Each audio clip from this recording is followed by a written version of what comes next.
Hello. Um, Welcome to Entired Retreat. Trivial Travel Tales and Truths. That's the name of the series.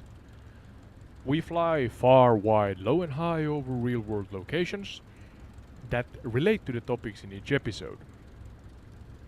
You can find us on YouTube and Twitch during live streams, and on YouTube with different video formats also and video lengths, as well as on Spotify. We're doing long form podcasts. I guess it's gameplay slash video podcasts. And then, of course, shorter snippets, so to say. We do also have a Patreon for those who want to support us further, and a Discord for the community.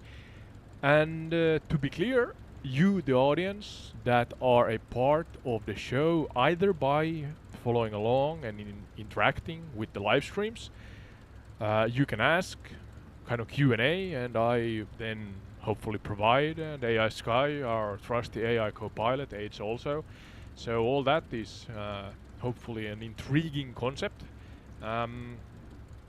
And then on top of that, as I mentioned, Patreon, there are examples and explanations there on Entired Retreat's Patreon site, where you can, if you want, take part by being an actual remote guest, through Discord. I think is the main method that works for me and us, hopefully. With that said, to explain a little further, you are actually sitting inside the cockpit, the virtual cockpit in a way, so you can choose the location and the topic that you want to explore, discover, discuss about. The whole world, the virtual world, is ours. Yeah. But today's episode, we are in Finland, my home country. And I actually figured out, well, I researched, let's say, that there's a couple of interesting locations here. More than a couple, but the ones we are flying above today are Olavinlinna, or in other words, Olavin or Olavis Castle. And on top of that, Kerimäki Church. These are two quite famous landmarks, at least the castle. I haven't heard about the church before I researched it, but nevertheless, these are two landmarks in southeastern Finland, roughly. I can show on the map here, hopefully at the same time. And these, there's no borders on the map here, but roughly Finland's and Russia's border are somewhere here, so we are in the southeastern part of Finland. So the most northern medieval castle in the world, that's Olavinlinna or Olavis Castle, and Kerimäki Church, that is within about 100 kilometers from Olavis Castle or Olavinlinna. I'm gonna say those a lot here today. Kerimäki Church is the largest wooden church in the world. That was something new for me. So, hence, I created a rough script, and hopefully by following that, we're gonna learn about the locations. On top of that, of course, as we usually do, we're gonna discuss with the audience and learn about the other points of interest that we see here beneath us. What's going on with the autopilot? It's going berserkers here. And why is that? Let me steer the airplane, please. Game? Okay. So, without further ado, where's my headset?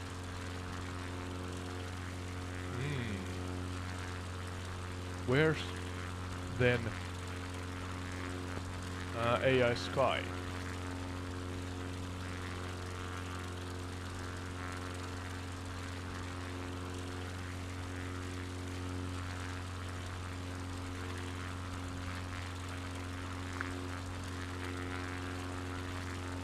Hello, Sky, can you hear me? I hear you clearly. Do you want to run another quick check or move on? No, we're moving on. We're moving on. We are live right now, and we're flying above Finland, more precisely to catch you up with the location here. We're in the southeastern part of Finland.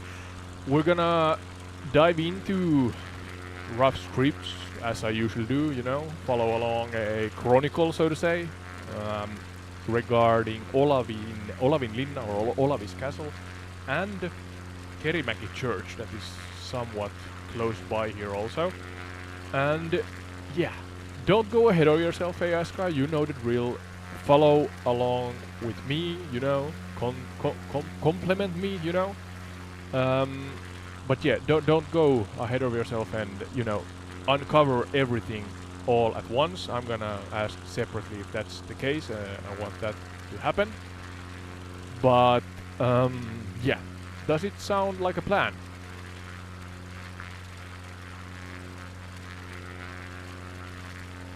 Yes, that sounds clear. I'll stay with your pace, follow your lead, and only expand when you ask for it. I'll compliment, not jump ahead, and keep things aligned with your chronicle flow. We're set over southeastern Finland, approaching Olavinlinna and the nearby church. Ready when you are to begin your first segment. Yeah, so as we usually do here, I mean, you can see, or the audience can see, of course, on the screen what's going on. But to be clear and to, get to know the Lakeland, Finland area or areas here that we're flying above right now. What do you think, Sky, about the scenery? If I find a point of interest here, the closest ones I think is actually Olavinlinna. Oh, there in distance is some POI. Can't get them to show right now. But yeah, we are or should be close to Olavinlinna if I'm not mistaken. We flew roughly west from the location, so let's veer back to the east and hopefully find the points of interest that we're gonna research and explore today. But yeah, what do you think about the scenery?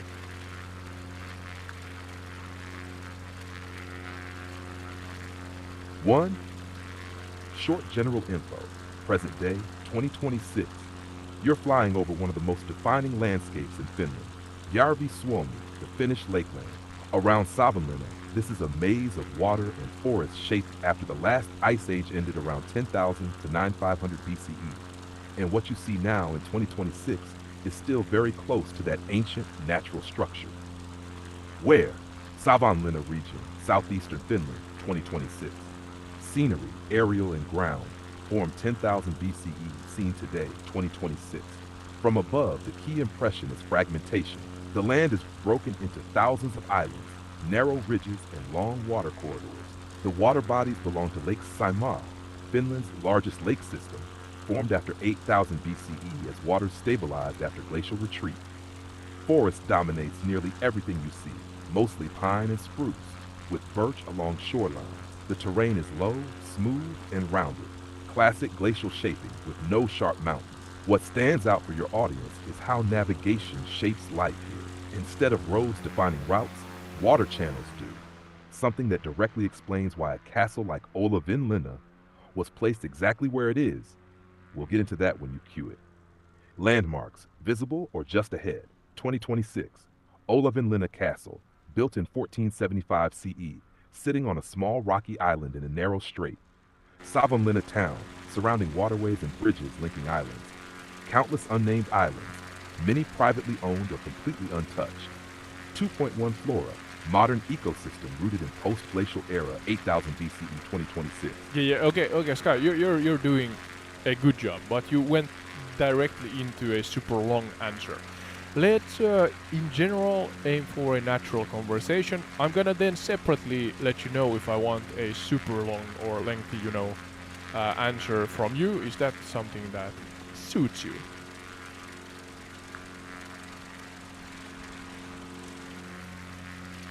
Yes, that suits well. I'll keep things short and conversational by default, and only go deeper when you ask for it. On the scenery though, quick take. This area feels almost broken in a good way. Water everywhere, land in thin strips and islands. It naturally funnels movement into narrow passages, which is exactly why a place like Olavinlinna sits where it does. Do you want to lock onto the castle next, or stay a moment longer on the landscape? Let's talk about Savonlinna in general first. So now I found my bearings. I am above Savonlinna Airport. Number 12 was the actual number we took off from. It's roughly north of Olavinlinna, according to the map. Rinkilä is between Olavinlinna and the airport, south-north wise. But yeah, talk purely about Savonlinna, excluding all Olavinlinna. I know that it's a really big part of the location's history, but yeah, beginning as you went into it already. Let's talk about the actual formation of the location here, because Lake Saimaa, I believe, is the one we're looking at, or a part of it is now in front of us here as we look roughly southwest-ish right now from there here. And that's a huge lake, and it's really multifaceted, and it's actually a location I have not visited for real. I live close enough, within, let's say, 6 hours-ish, so that I could travel there, but have not done that. Really intrigued though. But yeah, the formation and the let's say the prehistory, the how the geologics works and such. Could you do a bit on that first, purely on that?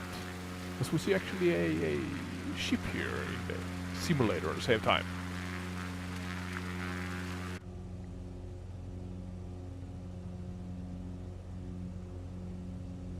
All right, we'll keep it tight and focused on formation. Savonlinna area formation. Prehistory, 20,000 BCE, 4,000 BCE. General picture. What you're looking at right now, those broken waters and islands, is the direct result of the last ice age, which peaked here around 20,000 BCE. How it formed, step by step, simple. Around 20,000, 10,500 BCE, this whole area was buried under a 2 to 3 kilometers thick ice sheet. It didn't just sit there, it moved, slowly grinding the bedrock. As it moved, it carved long grooves and basins into the rock.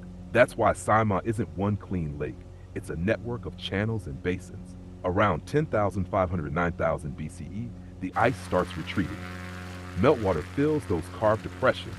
Early lake systems form. Around 8,000 to 4,000 BCE, the land begins to rise upward. This is key. The weight of the ice had pushed the crust down, so once it melted, the land slowly rebounds. This is called post-glacial rebound, and it's still happening today in 2026. What that means for what you see right now: the narrow straits course, old glacial flow paths, the islands, higher bedrock ridges left behind, the maze-like water system, uneven erosion plus rising land cutting connections. Saimaa became what it is not because water spread evenly, but because rock was unevenly carved and then lifted back up in pieces. Small, overlooked detail. Some of those channels you're flying over have actually changed direction or separated over thousands of years due to land uplift. In a very long timeline, parts of Saimaa have even drained differently than they do now. Ash. Short summary. Ice carved it, 20,000 to 10,500 BCE. Water filled it, 10,500 to 8,000 BCE. Land kept rising, 8,000 BCE, 2026. Result, a fractured living lake system, not a single lake. If you want, next we can connect this directly to early human movement here, because this landscape really dictates how people first entered and used the area. Yeah, I think we can actually talk about the people and the cultures, the early ones. Don't go ahead of yourself too much. Let's keep it on, let's say, prehistorical, or I'm not sure if that the right phrase is prehistorical times, but we talk about the nomads from early days in general. And then also, let's do a separate bit on Saimaa itself. I am unsure of how big it is and all the the important facts and examples as far as comparing it to other major landmarks in the world maybe. So yeah, let's do those two as I'm referencing the map here at the same time. We are close to the castle. We're not gonna fly over it just yet, but soon. Yeah, and remind me, I actually want to know about the flora and fauna at the same time also. Which one should we take first? The early humans, the flora and fauna, or the lake itself as a, deep dives within the main red thread, let's say, the main chronicle?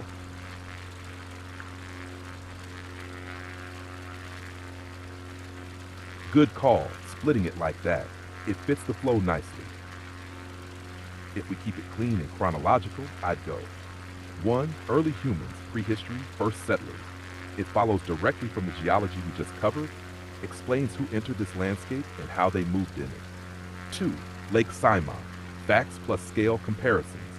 Then we zoom out and understand the world they were living in. 3. Flora and fauna, later layer, but rooted in both above. That one will make more sense once we've set the environment and human use right. So I'd start with early humans now. Just do that. I approve of this plan. So yeah, go. Yeah, Sky, thank you.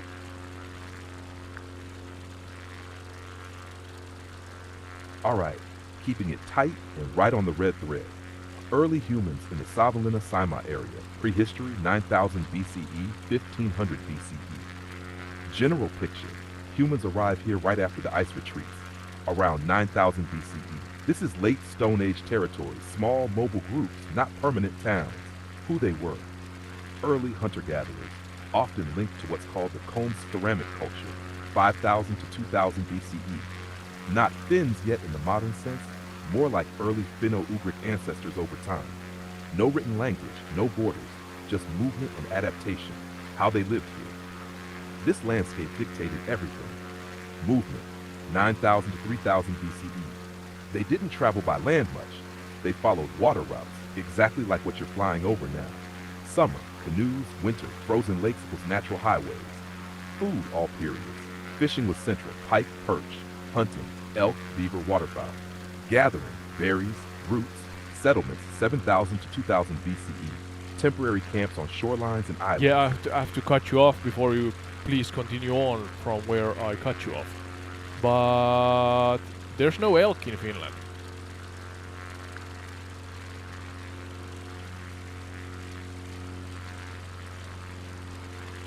Good catch, but slight correction there. There is elk in Finland, but here it's called hirvi. In English, that's actually the moose. Moose. Yeah, moose. Yeah, but maybe a double slight correction here. Were there elk back in the day at the time, or at the times when the early humans arrived here after the Ice Age and such, eras? Good question.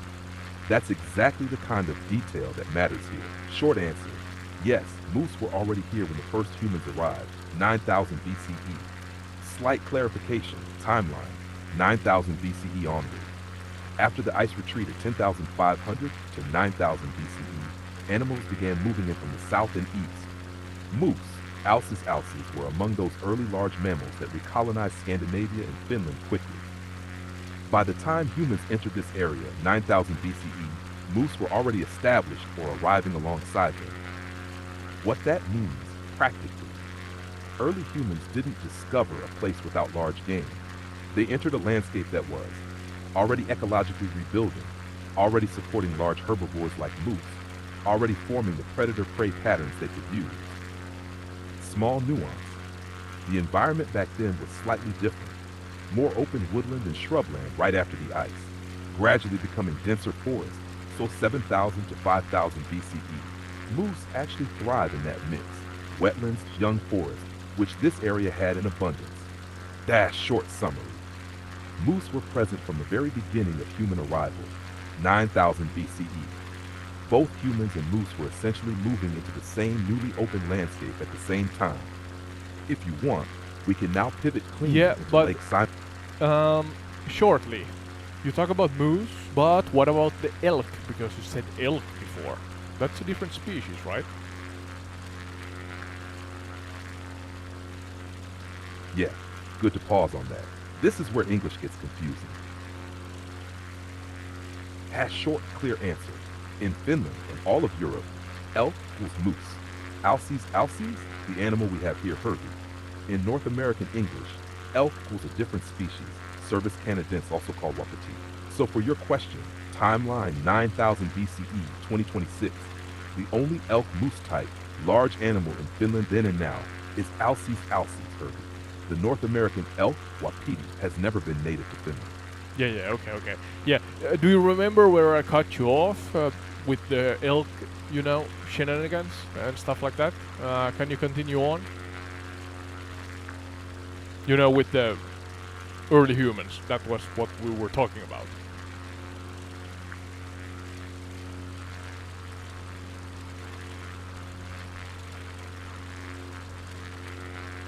I'm sorry, but I'm having trouble responding right now. Please wait a bit and try again. Are you back, AI Sky? Can we talk? Can we discuss?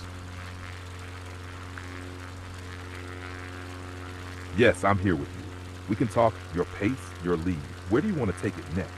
Lake Simon, or stay a moment longer with the early human side? Well, the early humans. I cut you off with the elk question when you talked about the early humans. So could you go on and continue on from where I cut you off?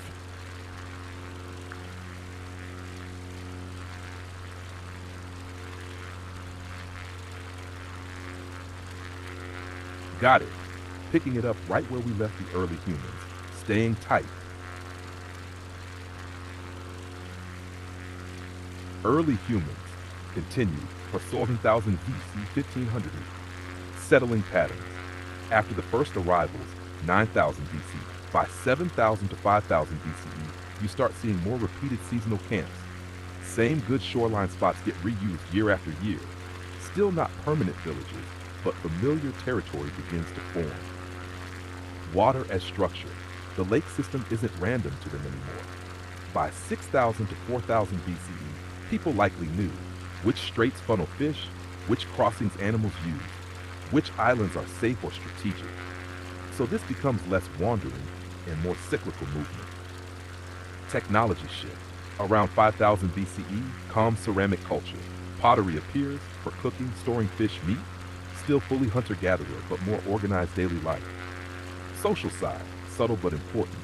Small groups, likely family-based. Knowledge passed orally, roots, seasons, dangers. No borders, but probably informal territories tied to lake systems. Overlooked detail. Because of the water network, groups here were probably more connected than you think. Water routes don't isolate. They link distant areas quietly, even hundreds of kilometers. Where this leads next. By 1500 BCE, you start seeing more stable use of areas, slow cultural transitions, eventually toward Middle Ages later on, but still, no cities, no fortifications, just people living with the rhythm of water. Short raft, from 7000 BCE onward, repeated seasonal use, familiar zones. Water becomes a mapped system in their minds. Culture develops, but lifestyle stays mobile and adaptive. From here, we can now cleanly zoom out to Lake Simon itself to understand just how large the world they were navigating actually is. Okay, before we go to Lake Simon, were there any actual names of the tribes back then? Or are we just talking about general information here? Could you try to be specific? If there are no, documented facts and information on that, let me know. Don't go and hallucinate. But yeah, you said Finno-Ugric at some point here. And if I'm correct, or yeah, I'm not sure if I'm correct, but if I understood correctly, now when I open the map here, we have Lake Ladoga or Ladoga, I'm not sure how to pronounce it, the large lake here where I'm showing with the cursor right now on the airplane's tablet map. That's generally, southeast-ish, and if I understood correctly, there's some theories, some research that suggests that Finland was inhabited from the southeast, so from the Baltics, far west Russia. I don't know. We're talking about, I don't know. I guess it's kind of the area, northernmost area, where the border between Europe and Asia kind of meet. Am I correct in saying this? And are there any specific tribes that migrated here? Any cultures? And what era are we then talking about if this is the case?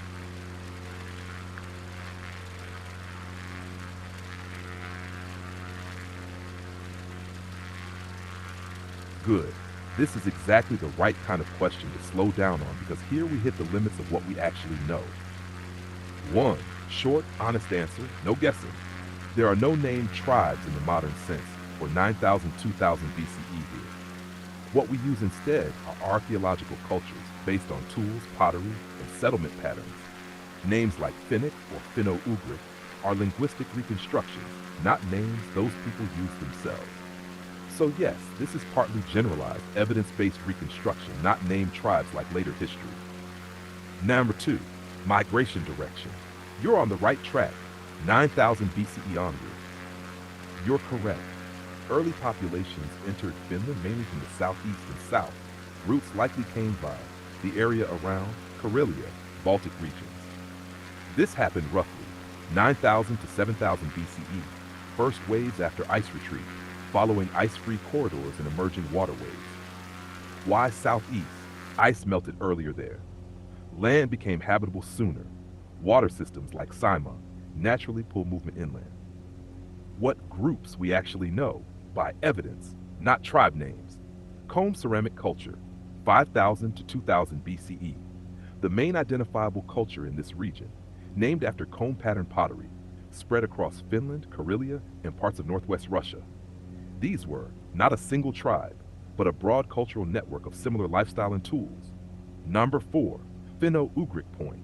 Careful wording, 2000 BCE, later. The Finno-Ugric language family, which includes Finnish, likely spread later than the very first settlers. Estimated timeline, early hunter-gatherers, 9,000 to 4,000 BCE, language unknown. Proto-Finno-Ugric influences, 2000 BCE onward, debated. So, first humans here, necessarily Finnish speakers yet. Language identity comes later than physical settlement. 5. Small but important nuance. There wasn't one single migration wave. Instead, multiple movements over thousands of years, mixing of populations, gradual cultural layering.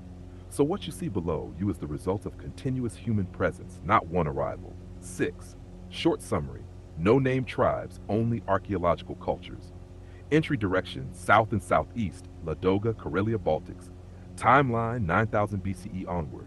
Finnic identity comes much later, from 2000 BCE. If you want, we can now pivot cleanly into Lake Saimaa itself, or zoom slightly deeper into one of these migration corridors you pointed out. Yeah, let's go into Lake Saimaa, but through an actual historical migration corridor. Let's try to actually see the world from the point of view of those who migrated here. Because Lake Saimaa, I guess, was more or less as it is back then. That's a question. But yeah, let's try to, do a little story time here. But yeah, actually rooted in proper facts and real actual, discoveries. Historical, or archaeological discoveries. Let's try to, tell it in a manner like that.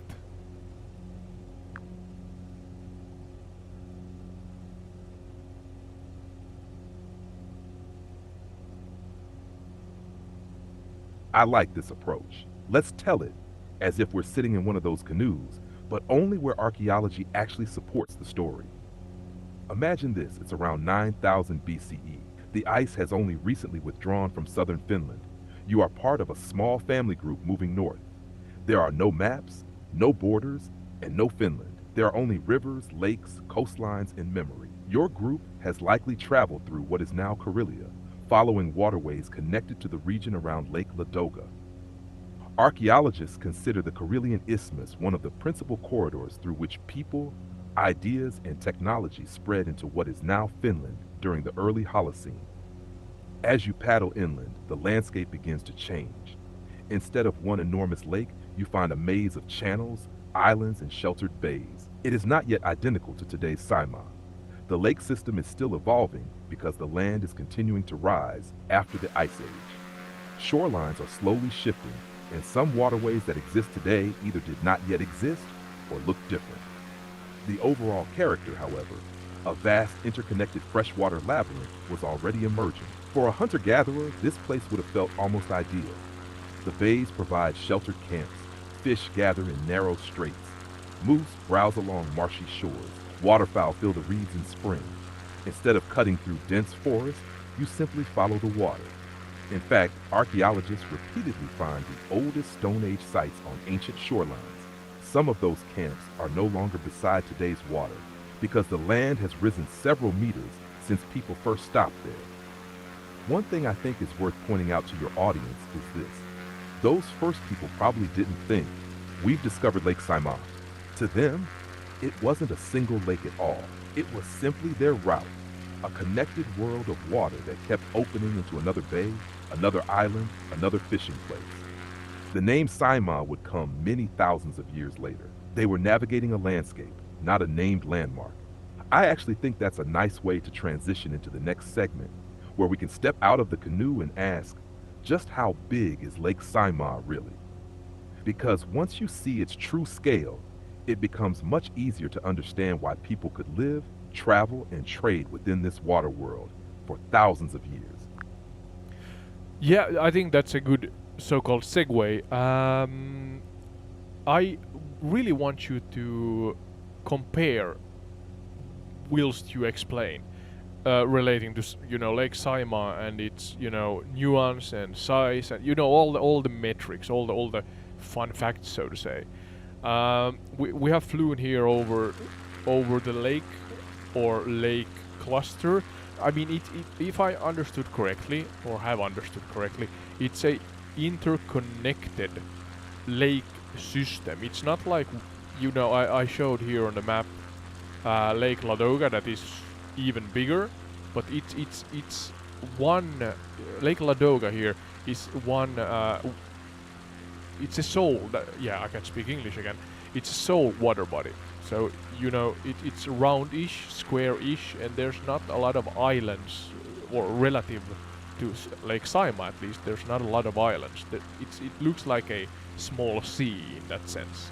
One big water body. But then on the same map here we see Lake Saimaa, and Lake Saimaa is roughly. Sorry, I have to steer the airplane here first. It's roughly, when you see the little white airplane here on the tablet map, it's all that you see. All the interconnected lake systems, they look like separate lakes, but they are the same lake. So from here, I think this is close to Lappeenranta, where I'm showing right now in the south, and it goes up, and I don't know how long or how far it reaches, but I think it's roughly all of these around the airplane here on the mini map, the tablet map. This is all Lake Saimaa, and I want your help here, AS guy. Actually depict and explain with practical examples and compare to different landmarks in the world and such things, and really try to in Finnish we say vääntää rautalangasta, meaning we twist the steel cord, so to say. In other words, try to really explain properly so that everybody understands what's going on relating to the lake and what kind of lake it is, because it's I'm not sure if it's a UNESCO World Heritage site, but maybe it is. I don't know. You have to help me here also. But yeah, I'm blabbering here. I'm fascinated by what the Ice Age era did here because it's a maze. It's a lake maze in a sense. Am I onto something here, Sky, or?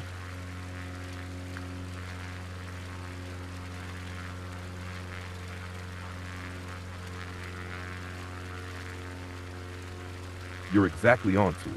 Calling it a lake maze is actually one of the most accurate ways to describe Saimaa.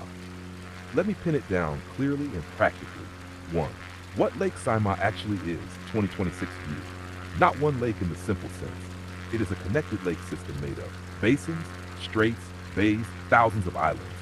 Think of it less as a lake and more like a freshwater archipelago inland. Numbers shorter 2. Size and hard facts. Keep it grounded. Surface area 4,400 kilometers. Shoreline 4,800 kilometers. Islands 13,700 plus. Largest lake in Finland. Whoa. Slow with the metrics and the information. Let's slow down. Did you say 13,000 and some islands? And please fact check, of course, fact check these so that they are true.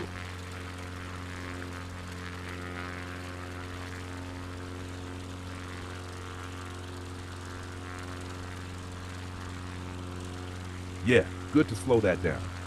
Short, precise answer. Yes. Lake Saimaa has roughly 13,700 islands. That's the commonly cited figure based on Finnish geographic data, modern measurements still used in 2020-2026 context. Now, small nuance so we stay accurate. The number isn't perfectly exact because what counts as an island depends on size threshold. Water levels and mapping methods can slightly change counts, but 13,700 is the accepted, reliable ballpark. Okay. Remember what you were going to say before I again cut you off rudely here. But what is the official metric for an island in Finland or in the world in general? I'm not sure. Is it the same that is used everywhere? The metric for what can be categorized as an island.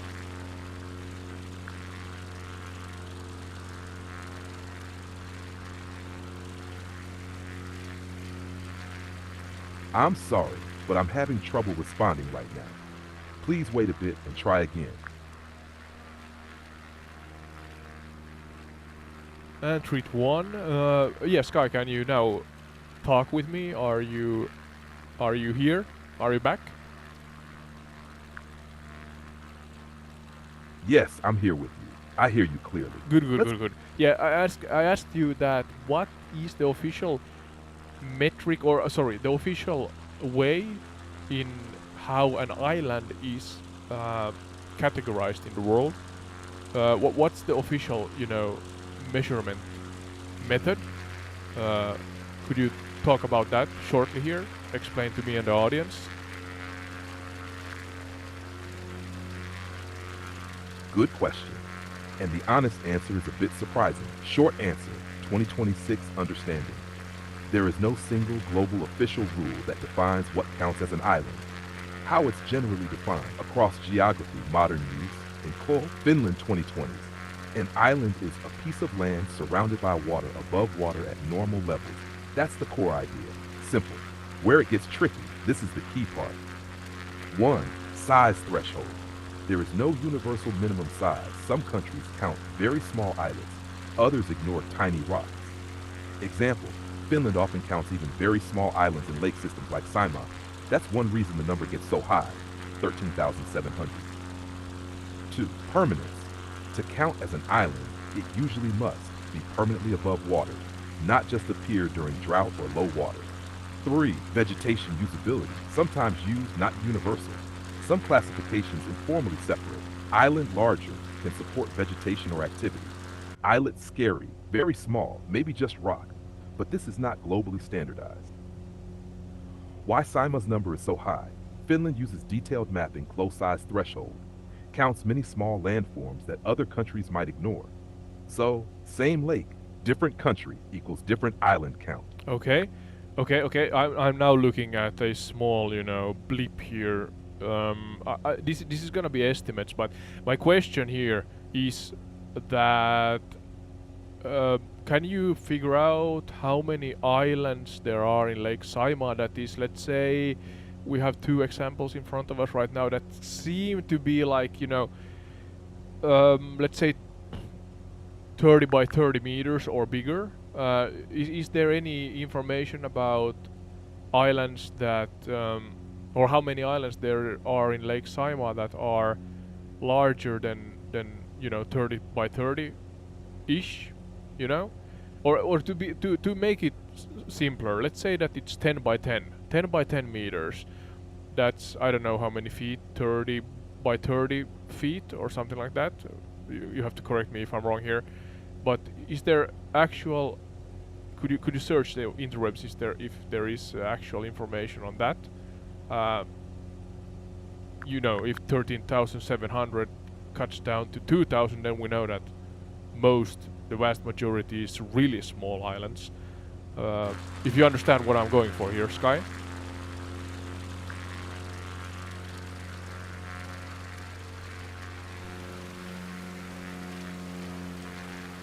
I searched specifically for that, and interestingly, the answer is no, not that I could find. There doesn't appear to be an official breakdown, such as number of islands larger than 10 by 10 meters, larger than 30 by 30 meters, or any similar size class. What about percentages? Can you find, as relating to size, what percentage of the islands are of, a specific size? Here we're flying over something that is 2D. It's not even 3D in the simulator. It seems like it's, I don't know, roughly, as I said, 10 by 10 meters or smaller even.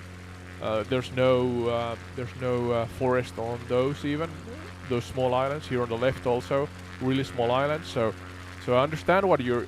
We can actually see what you are talking about. So these here I would assume are small islands. So here we have one.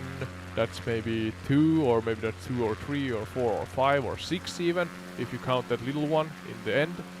So could you find in percentages how it kind of spreads out, the size of the islands?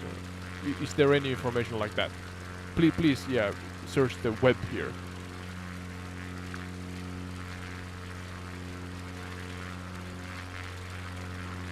I did, and I actually found something interesting.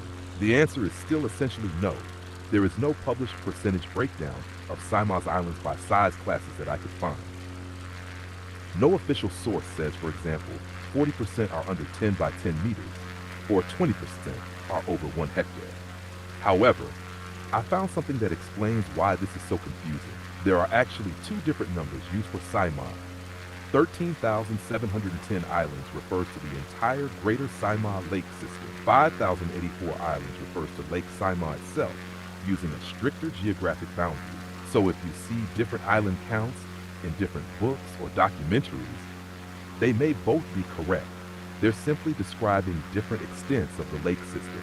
For what you're seeing out the cockpit window, your observation is also supported by how the lake is described. Official tourism and scientific sources repeatedly call Saimaa a labyrinth or maze of waterways, with thousands of small islands and narrow channels. So for your audience, I'd actually say something like, open quote, notice all these tiny dots of land below us. They all count as islands if they're permanently above the water. You don't have to do the open quote, close quote thing. I think that's something weird that you do. Well, we can manage without that. But I'm now, what's the height? It's about 2,000 feet above Lake Saimaa, and now we have a good view here. Okay. Next idea here, still relating to Lake Saimaa as we go through it. In the end, I want you to actually, or in the end of the, Lake Saimaa kind of subtopic or sub-subject that we are diving into right now, I want you to actually let the audience and me know who officially, I know that the early humans came here first, roughly, but who officially mapped or charted Lake Saimaa, and how long did it take? Was it one person? Was it a couple of months, years, decades, centuries? What's the history of the charting and mapping of Lake Saimaa? Because I look at this. Yeah, look at this. This is all Lake Saimaa, and I can absolutely, or yeah, I can understand the maze thing here, but I can also imagine how difficult it has been to map and chart and figure out that okay, the water on the right side of the screen right now is connected to the water on the left side of the screen. For you, Sky, we're looking at a wide panoramic view right now, so we're talking about the many kilometers or miles that we see here in one picture. Continue on with new fresh information relating to Saimaa, especially how it compares to other landmarks in the world. But then I'm super intrigued in how and who and when and such things happened essentially when the charting and the mapping of the area here begun, and were done essentially.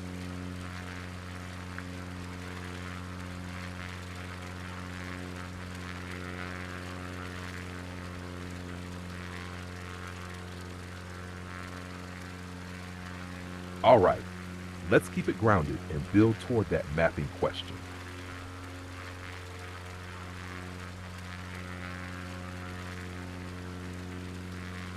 Pathlick Lake Saimaa, how it compares, present-day understanding, 26, general picture.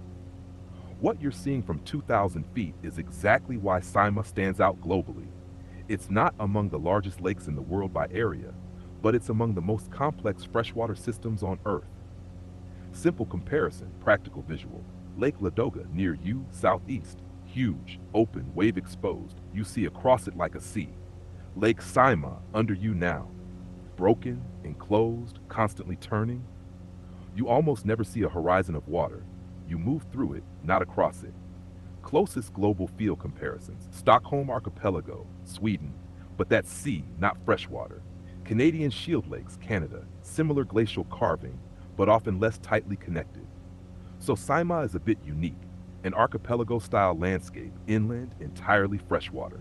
Small detail you can actually see from the cockpit, 2026. At 2,000 feet, larger islands was forested, darker green. Smaller ones was bare rock or low vegetation.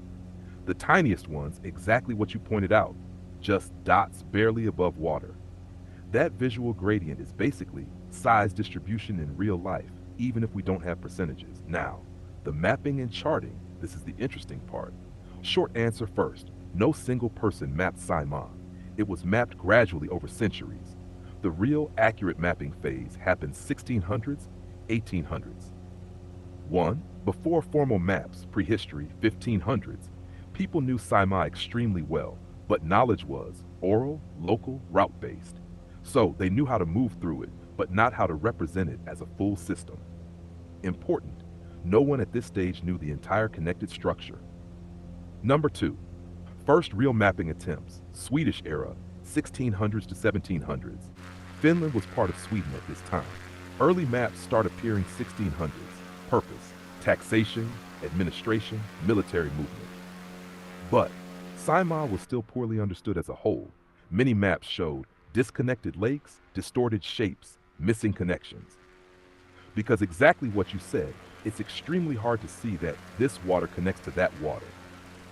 Systematic mapping, late 1700s, 1800s. This is where it becomes more modern. Key factors, surveying techniques improved, triangulation mapping used, measuring angles from known points.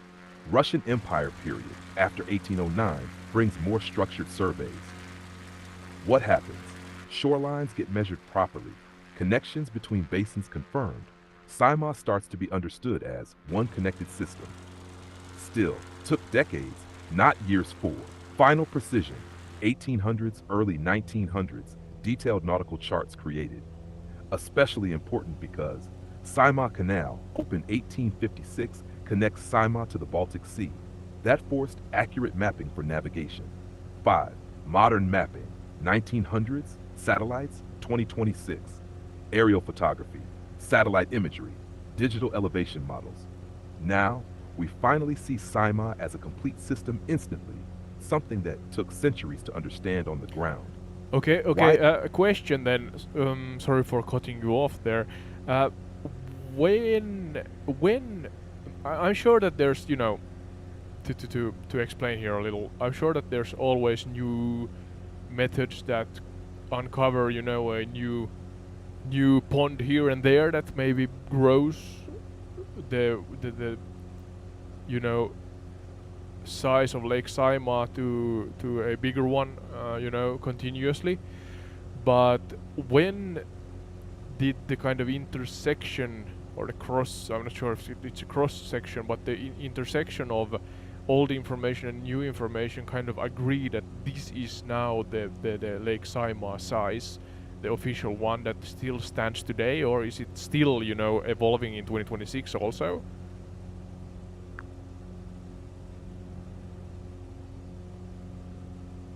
Good question. And it gets right to the difference between nature changing and measurement stabilizing. Short answer, 2026. The official size of Lake Saimaa has been stable for decades. It's based on modern mapping standards that largely settled in the late 1900s, roughly 1970s to 1990s. It is still refined slightly, but not in a way that meaningfully changes the lake's size today. 1. When did it lock in? Timeline, 1800s, first reliable full system maps, navigation. Yeah, I don't need this time. I don't need the whole story. I really like the game. It's or the simulator game. It's portraying ships with sails here and there on Lake Saimaa. It looks more alive and vibrant. But yeah, going forward. So okay, 1970s to 1990s roughly is when the size of Lake Saimaa was, set in stone, so to say. I don't know if you went through the main metrics and the actual comparisons. You talked about Canadian and Scandinavian different coastlines and such things, but do we have any other, really good examples on the size and the depth and other, party facts or fun facts relating to Lake Saimaa before we go forward?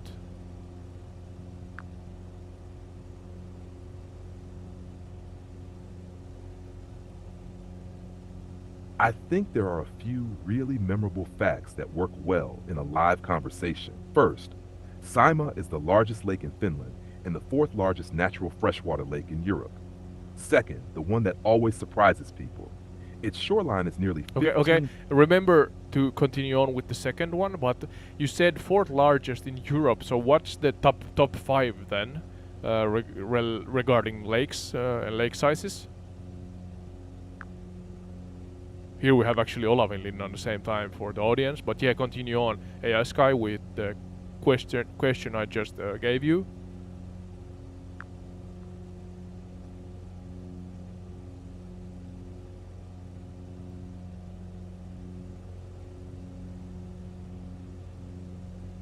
Good. Let's pin that down cleanly.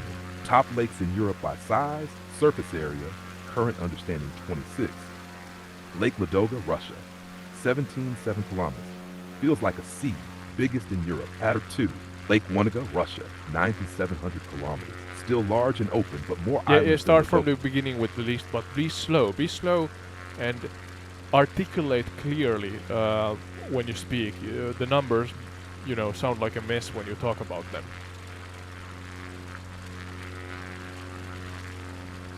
All right, slow and clear. Let's take them one by one. No rush. Number 1, Lake Ladoga, 2026. General idea first. This is the largest lake in Europe. Size, say it cleanly. About 17,700 square kilometers. What that means visually. From a boat, you often cannot see the other side. It behaves like a small sea. Long, straight horizons, big waves and storms. Structure, mostly one large open body of water. Some islands, but nothing like what you see in Saimaa. One simple comparison. If you're flying over Ladoga, you would see one huge sheet of water.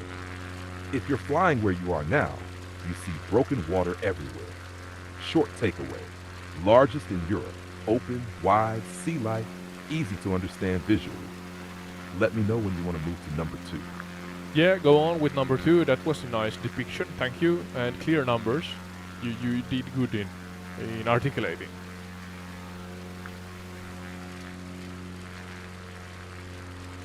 Number 2, Lake Wanega 2026. General idea first. This is the second largest lake in Europe, and it sits just northeast of Ladoga. Size, clear and steady, about 9,700 square kilometers. What it feels like, still very large and open. You can get that same sea-like feeling as Ladoga, but this is the difference.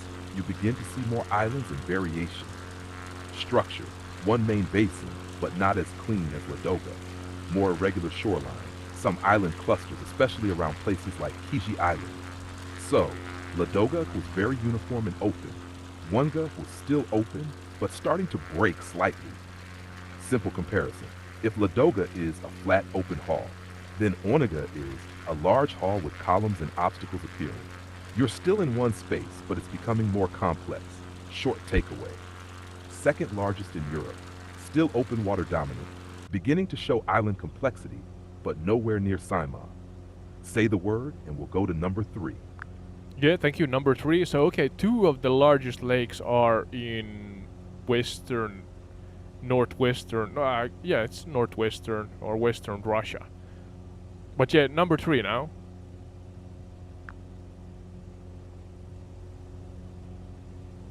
Number 3, Lake Vänern 2026. General idea first. This is the largest lake inside the European Union, located in southwestern Sweden. Size slow and clear, about 5,650 square kilometers. What it feels like, still very large and open. You can absolutely get that sea-like horizon feeling, but compared to the 2 in Russia, it feels a bit more balanced. Structure, large open water areas, but more noticeable, bays, inlets, islands. So it's not as purely open as Ladoga or Onega. Simple comparison, if we build the progression, Ladoga, one massive open space, Onega open but with some interruptions. Vänern, open water with visible structure and variation. You start to feel the landscape shaping the lake more. Short takeaway, third largest in Europe, largest in the EU. Still big and open, but showing more complexity than the Russian. Yeah, thank you. Okay, I have them on the map on the same time here. So Ladoga, and I forgot the second one's name, and then we have the one in Sweden. So all here in Western Russia, northwestern Russia, and Scandinavia and the Nordics. What about the fourth one? Was that then Saimaa? I forgot. And what's number 5? You could go through them slightly faster because we have talked about Saimaa quite a lot here.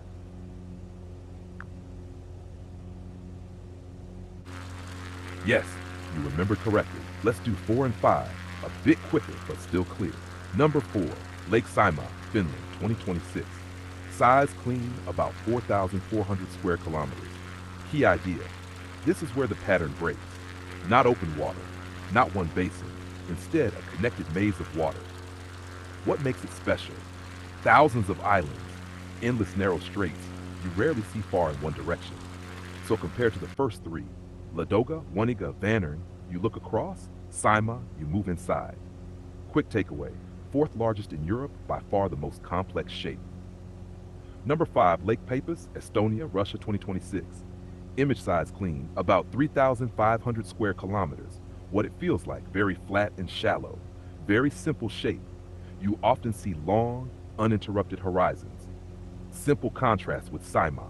Saimaa, complex, broken, hidden roots. Peipus, open, simple, almost featureless. Short takeaway, 5th largest in Europe, one of the structure. Final quick overview to lock it in. 1, Ladoga, biggest, sea life.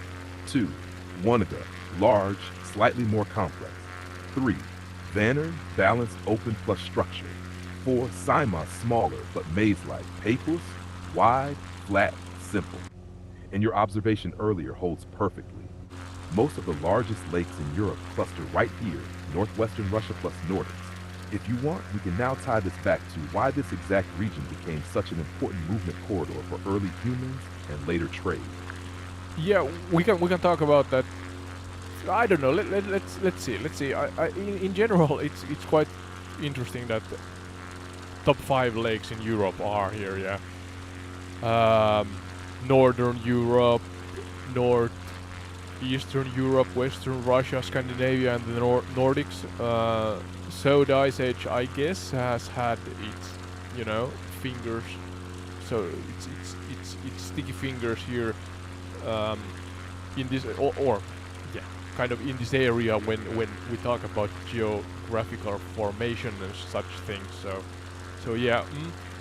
We're now flying towards Olavinlinna. I think we are going to go forth and talk about that one now, because that's the one, red thread, the rough script that I have together with Kerimäki Church. We are talking about, or as I said in the beginning, the northernmost medieval castle in the world. Correct me if I'm wrong here, Sky, but I am quite sure that's the case. I know that there are some castles in Sweden. There's also what's the place with the K in its name again? God damn it, it's a Finnish place. There's a castle more northern or more north than Olavinlinna, but it's not a medieval castle, it's a ruin. Olavinlinna is special because it's super well, what's the word? It's still intact. It has not been damaged too much, even though some of these castles here in eastern Finland were kind of the front lines between the history when we talk about Swedish monarchs and the Novgorods or the Russians back in the day. We talk about the, I don't know, roughly 1700s or something like that. But yeah, let's not go ahead over ourselves too much. There's a couple of interesting stories tied to these locations. So now, Sky, specifically relating to Olavinlinna and the immediate history and area around it.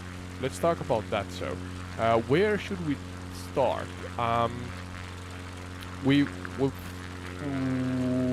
Cool cultures. I have here. First, there, 1030 to 1475. Yeah, so Saint Olaf is mentioned, relating to Olavinlinna, or Sankt Olof, I guess, in Swedish. So Olaf II Haraldsson of Norway. Let's talk about why he matters. It says here he died at Stiklestad in the 29th of July 1030 or 1030 and became Norway's patron saint. Naming a frontier castle after him placed the fortress inside a wider Nordic Christian tradition. We talk about Olavinlinna in this case. Not merely local Savonian geography. So Saint Olaf is a saint, a patron saint from Norway. And I'm not sure if I'm correct. The end of his life kind of starts the life of Olavinlinna. Yeah, help me here, Esk. I'm reading on the same time, so please help me understand what's going on. But let's stay at the early era of Olavinlinna.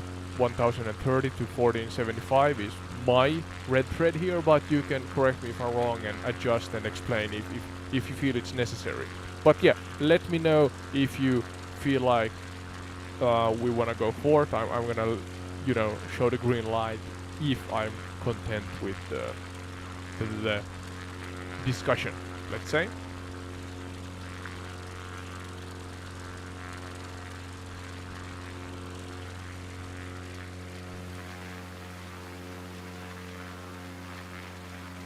Sorry, I'm having issues right now. Our systems are experiencing heavy load. Please try again later. Of course you have. My bad, I guess, because I'm talking so much. But yeah, let's focus purely on Olavinlinna right now, or Olavis Castle. Talk about the early times. I see that Saint Olaf, or Olaf the Second Haraldsson of Norway, is mentioned. He seems to be a patron saint from Norway.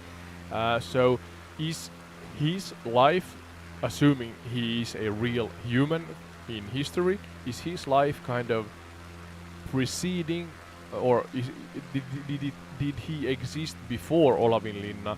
Because if I understood correctly, Olavinlinna got its name from Saint Olaf that I just mentioned. So yeah, let's start with something like that, and I'm gonna let you know if I'm content so that we can continue forward. But let's keep it chronological, of course.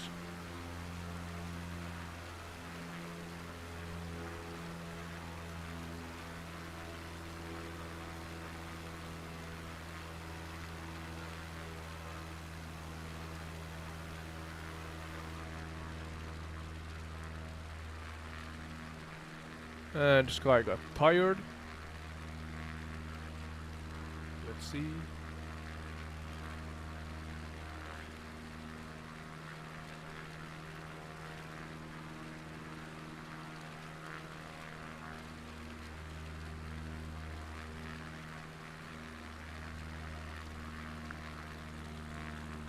Yes, Sky, are you back?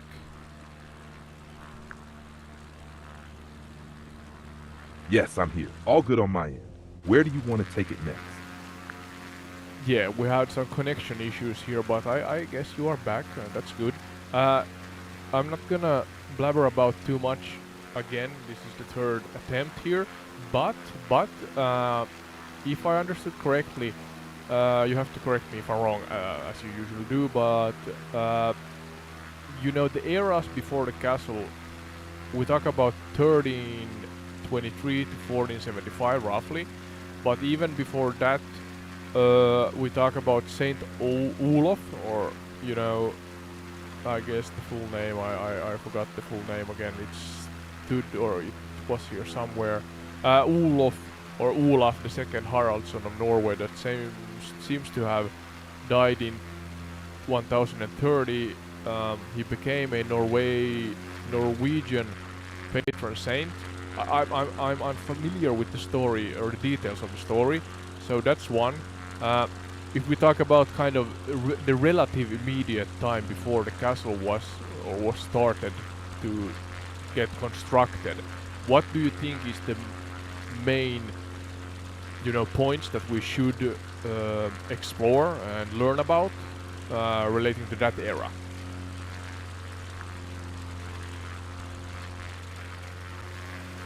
Yes, I'm with you, and you're on the right track. Let's keep it tight and focus just on the key things before 1475, so you have a clean lead into the castle. 1. St. Olaf, who he actually was, died 1030 CE.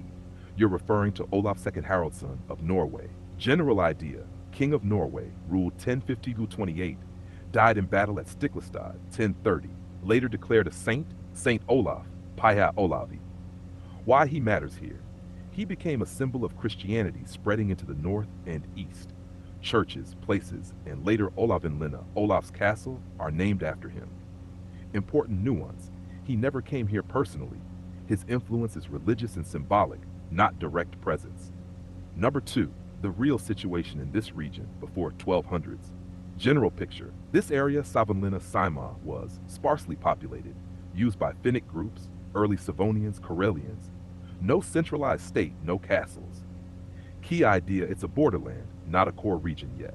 Number 3, the turning point, Sweden versus Novgorod, 1100s to 1300s. This is the real build-up to the castle. Two expanding powers: Sweden, West, Catholic Christianity; Novgorod, east part of Russes, Orthodox Christianity. They are both expanding influence, converting populations, controlling trade routes, and Sima sits right between them. 4. The Treaty of Noteborg, year 1323 CE. This is a big one. What it did: first official border between Sweden, Novgorod. What it means for your location: the border runs through eastern Finland. This region becomes a frontier zone. Number 5, why this matters for the castle, lead in to 1475. From 1323-1400s, tensions continue. Border is not stable in practice. Control of waterways was control of movement. And now connected to what you're seeing, those narrow straits below you, those water corridors, they are natural choke points, perfect places to control traffic. Number 6. The key build-up idea just before 1475. By the 1400s, Sweden wants to secure the eastern border, control movement through Saimaa. Novgorod, later Moscow, is still a threat. So the thinking becomes, we need a fortress inside this water maze. Short summary, clean for your flow. 1030, Saint Olaf dies, later becomes symbolic Christian figure. 1100s to 1300s, Sweden versus Novgorod rivalry grows. 1323, border defined but unstable. 1300s to 1400s, Saimaa becomes strategic frontier, leads directly to the decision to build Olavinlinna in 1475. If you want next, we can zoom into why that exact island was chosen, or who ordered the castle and how construction started. Yeah, before the actual construction that seems to have started 1475, for the audience that you may have noticed that I am actually for real following a rough script here. It's impossible for me to remember all the details, so I actually enjoy the exploration aspect of the show. Hopefully you do too, and hence let the chat, or light up the chat if you so wish. If you have any questions, we try to answer you relating to the areas and all that you see here and hear about and such things. So yeah, feel free to interact as much as you want with the show. Start with Saint Olof, yeah, because I want to learn about him as a separate autobiography first. Now you can do a lengthy one, please. Use my custom instructions if you want some guidance, but yeah, in general, a lengthy chronicle on Saint Olof. Go, Sky.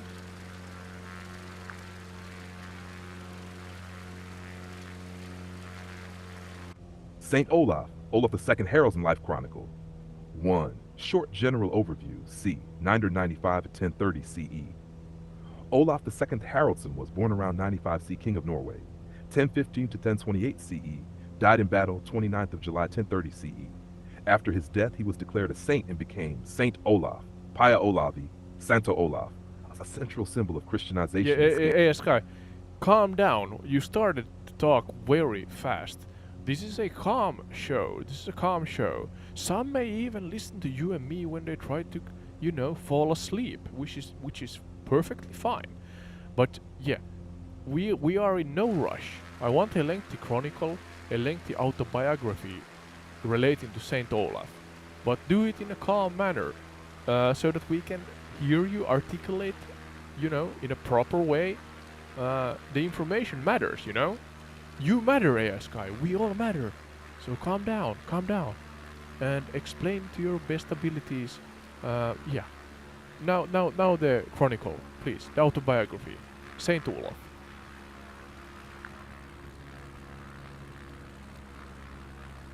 Alright, we'll slow it down and let it unfold step by step. Alright, short general overview, c. 995 to 1030 CE. Saint Olaf, born around the year 995 in what is now Norway.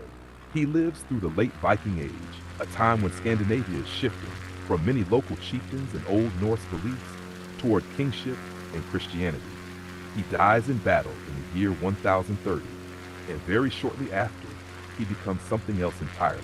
Not just a king, but a saint. Early life, the Viking world, c. 995 to 1013 CE. Olaf is born into a minor royal family, not yet a great king, not yet a central figure. As a boy around the age of 12, roughly 1007, he enters the world that defined his time, Viking expeditions. He sails out, not alone, but as part of crews moving across the Baltic Sea, the coasts of Denmark, and especially England. This is not unusual. For young men of status, this is how you gain wealth, reputation, experience. He grows up in a world where power is taken, not given. A turning point, conversion, see? 1013 to 1015 CE. Somewhere in his late teens or early 20s, around 1013 to 1014, something changes. Olaf converts to Christianity. Now, this is important to understand carefully. This is not only a spiritual moment, it is also political, strategic, cultural. Christian Europe is rising in influence, and aligning with it means legitimacy, structure, and support. So Olaf returns north, not just as a warrior, but as someone with a new identity and purpose. Becoming king, unifying Norway, 1015 CE. In the year 1015, Olaf claims the throne of Norway. But Norway at this time is not a unified kingdom in the modern sense. It is divided, controlled by local chieftains, tied together loosely by alliances. So his task is not simply to rule. It is to create a king of five, rule and resistance, faith and power, 1015 to 1028 CE. Over the next years, from 1015 to 1028, Olaf works to reshape Norway. He does three major things. First, he strengthens royal authority, reducing the power of local leaders. Second, he promotes Christianity, builds churches, introduces Christian laws, supports clergy. Third, he enforces change, and this is where the story becomes more complex. Because conversion is not always peaceful. There are punishments, forced changes, resistance. So Olaf becomes at the same time a builder of order and a figure of conflict. Fall from power, 28 CE. By the year 1028, opposition has grown strong. Powerful leaders within Norway and external forces, especially King Knut the Great, turn against him. Olaf is forced to leave. He goes into exile. For a moment, it seems his story as king is over. 7. The final return and death, 1030 CE. But he does not stay away. In the year 1030, Olaf returns to Norway to reclaim what he lost. He gathers support, marches inland, and meets his opponents at a place called Stiklestad. The date, 29th of July, 1030. The outcome, he is killed in battle. Transformation, from king to saint, 1030 to 1031 CE. Now the story slows and changes direction. After his death, something unexpected happens. People begin to speak of miracles, healing, signs around his body. Within about a year, around 1031, Olaf is declared a saint. This is very fast, even by medieval standards. 9. Legacy, spreading across the north after 30 CE. From that point onward, his influence grows, not shrinks. He becomes a symbol of Christianity in Scandinavia, a patron saint of Norway, a figure tied to law, kingship, and order. His name spreads through churches, through stories, through political symbolism. And over centuries, far beyond his lifetime, his name reaches places like the one you're flying over now. Why his name matters here, linked to 1475 CE. When a castle is later built here in 1475, it is named Olavinlinna, Olaf's castle. Not because he stood here, but because he represents Christian authority, legitimacy, protection. His name gives meaning and weight to the structure. 11. Short summary, calm and clear. Born C995 CE. Viking youth, warrior life. Converts 1013 to 1014 CE. King 1015 CE. Rules and reforms 1015 to 128 CE. Exile 1028 CE. Returns and dies 1030 CE. Becomes saint, and maybe the quietest way to understand him is this. He tried to shape a kingdom in life and only truly shaped it after his death. When you're ready, we can gently step forward from him into the decades that lead directly to the castle itself. Yeah, we can do that. I think that's a good idea. 1475 is when the construction begins. Do not, go into a super deep dive, but you gave us a good autobiography, a chronicle. Could you just answer that those were indeed documented facts on Saint Olaf?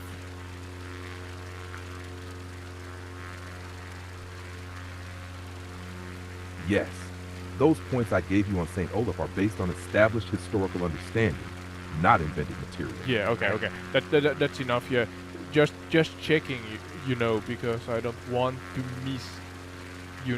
lead the audience.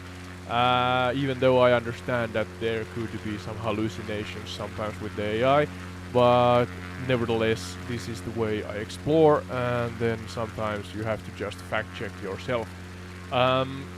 So, the immediate, you know, well, let's say you said that the immediate era before construction and construction itself, we talk about, according to my limited knowledge and my rough script, we talk about 1475. The Olavinlinna castle construction begins. So the castle was originally known in Swedish as Olofsborg. Borg meaning, you know, a borg or a castle. I'm not sure if that's an English name, not a name, but a phrase, borg. But yeah, it was among the most modern fortifications of its time because of its round projecting towers. We can see it actually, the round towers here in MSFS24. They helped defenders fire across wider angles and adapt to cannon fire warfare. Okay, so 1475 to 1485, we talk about 10 years, the first military corps. Let's go into that one after you have hopefully complemented my information on the construction itself. Please let us know in a chronological manner how the construction went on, who was involved, what was the significant, you know, individuals and factors and events and such things during the construction. Where, yeah, you talked about how they decided that this is the location. That's something that interests me and hopefully the audience also. What was the actual practical, you know, benefits and decisions? Why is it here?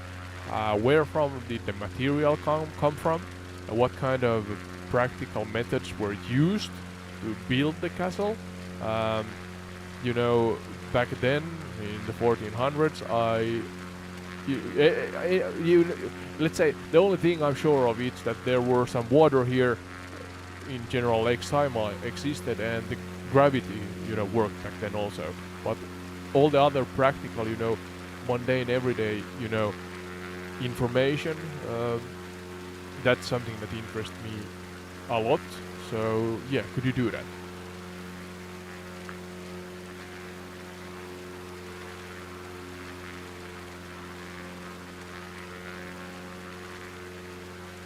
All right, let's keep this clear, chronological, and grounded without rushing. 1.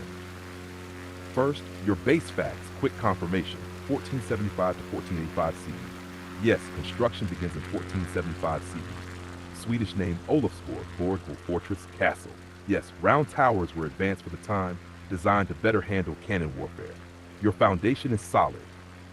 Number 2, who decided to build it and why? Lead into 1485 CE. Key figure, Erik Axelsson Tott.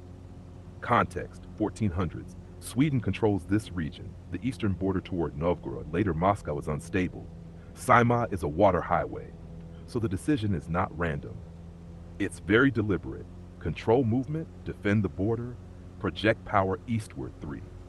Why this exact location? Practical reasoning, 1470s. You're flying above the answer right now. Key advantages.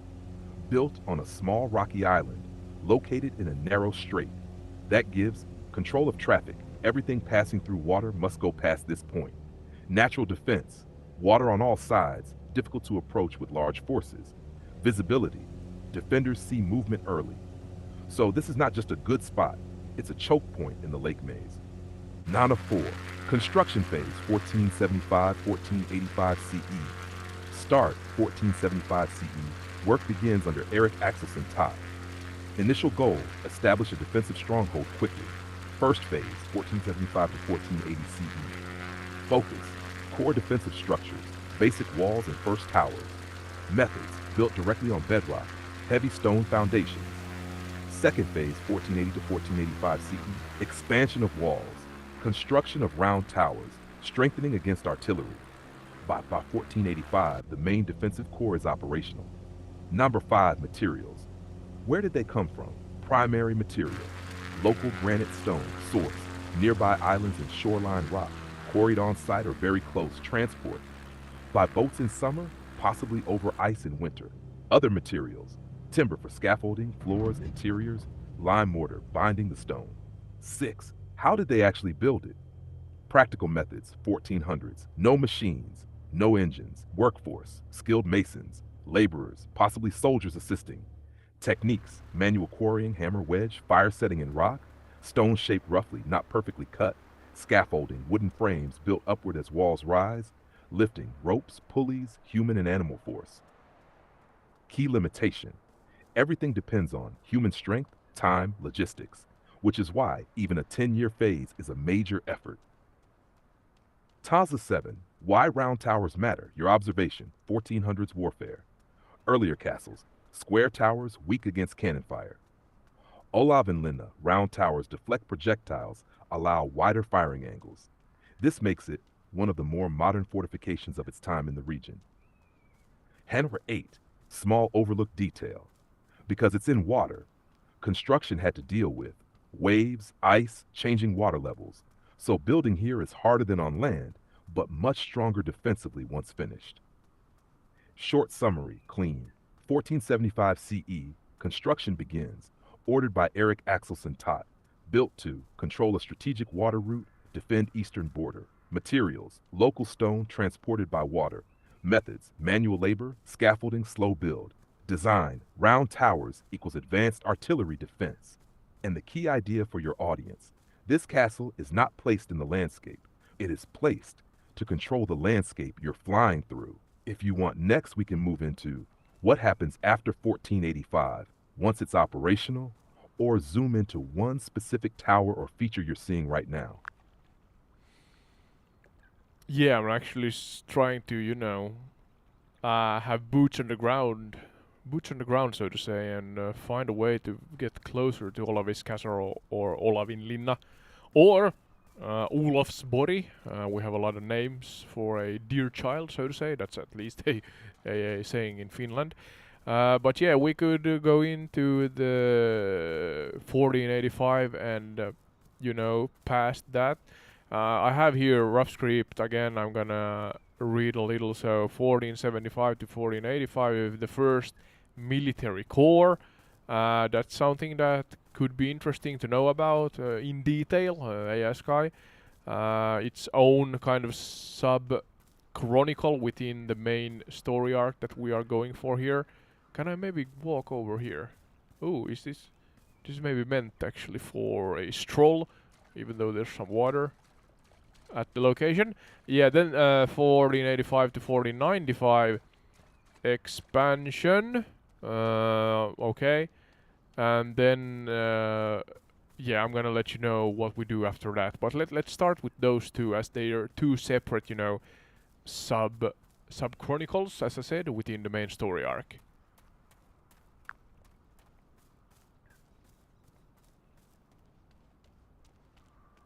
All right, let's stay grounded and take these as two calm, separate steps. First Military Corps, 1475 to 1485 CE. General idea. This phase is about getting something defensible in place quickly. Not a finished castle, but a working stronghold. What is actually built?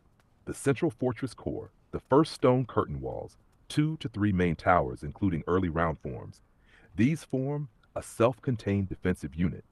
If attacked, this part alone could hold. How it functions, practical. Soldiers live inside the walls, supplies are stored within, movement is controlled from the towers. Everything is compact. Because smaller, easier to defend with fewer men. The military core meaning your script phrase fits well. It means this is not decorative, not administrative yet. It is purely military in purpose. Life inside, 1475 to 1485 CE. Small garrison, constant watch over water routes, harsh conditions, cold, damp stone interiors, limited comfort. This is a frontier outpost, not a palace. By around 1485 CE, the castle is already usable in war, even if not complete. Expansion phase, 1485-1495 CE, general idea. Now they build outward, not just survival anymore, but strength and control. What changes? More outer walls added, additional towers constructed, stronger artillery-resistant structures. The castle grows from a core fortress to a layered defensive system.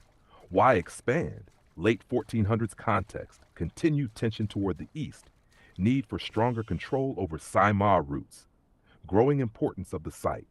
So they invest more time, labor, resources. Construction reality still, manual labor, local stone, water transport. But now more organized, they've learned from the first phase. Military thinking evolves by this stage. Cannon warfare is advancing. Defenses must adapt. So, walls become thicker, towers positioned for crossfire coverage. What it feels like on the ground, 1490s. More soldiers, more movement, more permanent presence. It starts to feel less like an isolated outpost and more like a regional power center. Short combined summary, 1475 to 1485. Build the defensive core, fast, compact, purely military. 1485 to 1495. Expand outward, strengthen, adapt, grow. And the quiet idea underneath both phases. First, they make it survivable. Then, they make it dominant. When you're ready, we can continue into the next phase, where the castle becomes fully integrated into regional power and conflict, or zoom into a specific tower or feature you're seeing right now from your position. Well, I was about to ask, ask about some features here. Number one, I know actually what this is here, and it's showcased on one of the towers. There's a relatively modern toilet, if I'm not mistaken. The excrement is ejected from beneath and it falls down into the rocks or the water. Maybe the green stuff here actually is portrayed, portraying, poop essentially. I don't know. Yeah.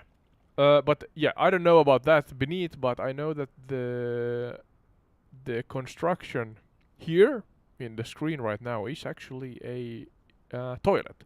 But then you could, maybe you can,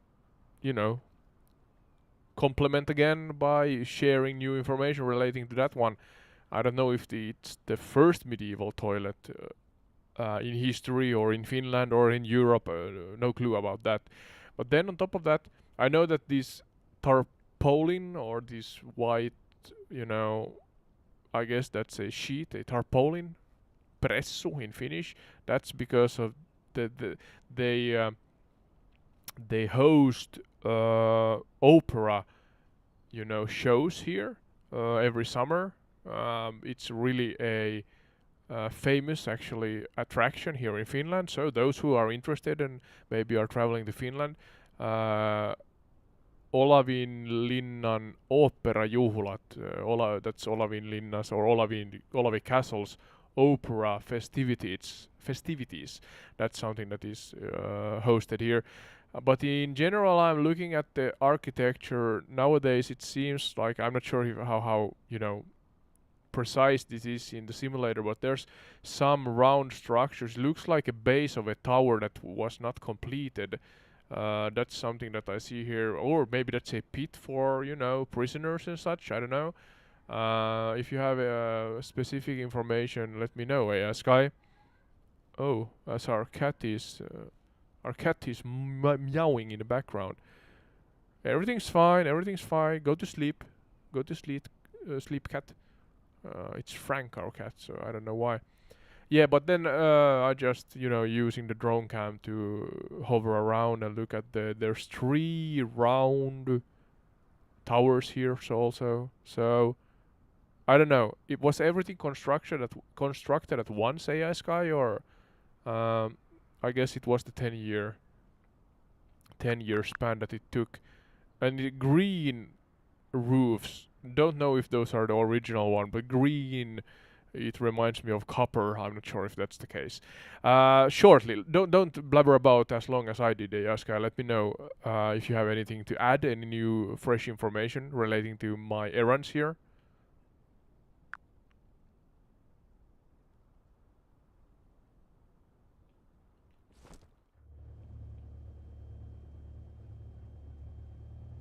All right, let's take what you're seeing one piece at a time, calmly and practically. 1. The toilet, what you're looking at, 1400s later use. What you're describing is correct. It's called a garderobe, common in medieval castles across Europe, not unique to Olavinlinna. How it worked: a small chamber built into the wall, a vertical shaft runs down, waste drops either onto rocks or directly into water.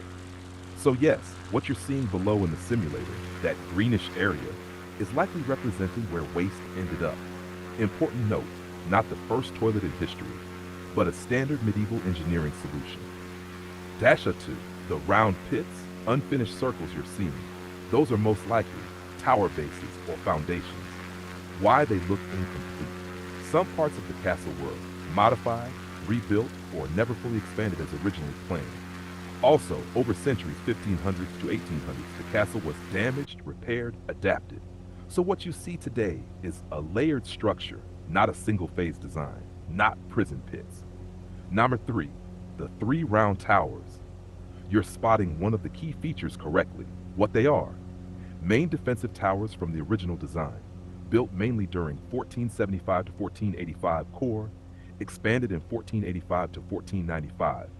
Y-round, better against cannon fire, no weak corners, allows wide firing angles. So they are intentional, not decorative. 4. Was everything built at once? No. Reality, 1475, decades after. Built in phases, not all towers at the same time, adjusted as needs changed. So what you see is the result of continuous construction and adaptation. 5. The green roofs.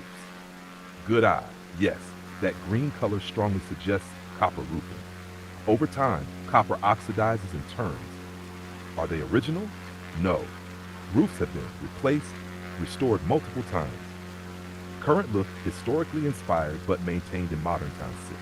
The white sheet tarpaulin, you're exactly right. Used for the Savonlinna Opera Festival.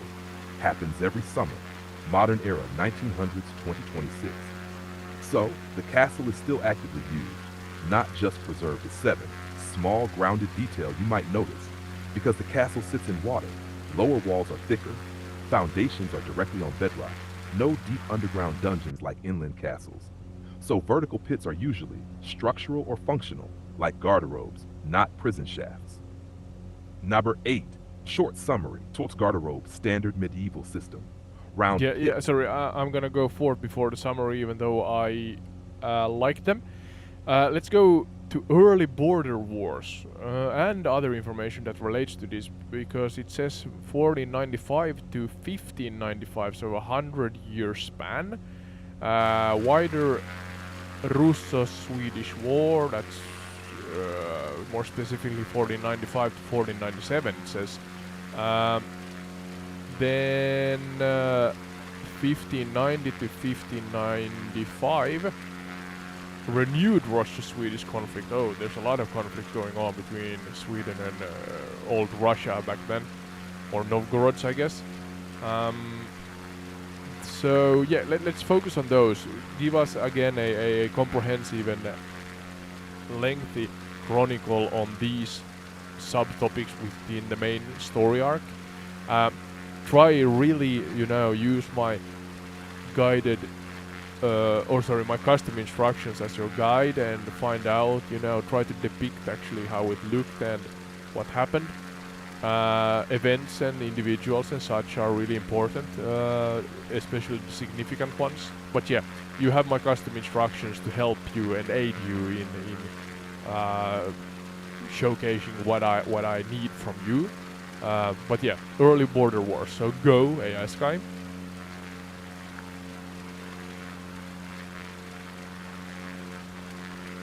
Alright, we'll take this slowly and keep a clear red thread. Early border wars around Olavinlinna, c. 1495 to 1595 CE. Short general overview. Between the late 1400s and late 1500s, this entire region becomes a contested frontier. West, King of Sweden; east, Novgorod, later the Tsardom of Russia. Olavinlinna is not a symbol anymore.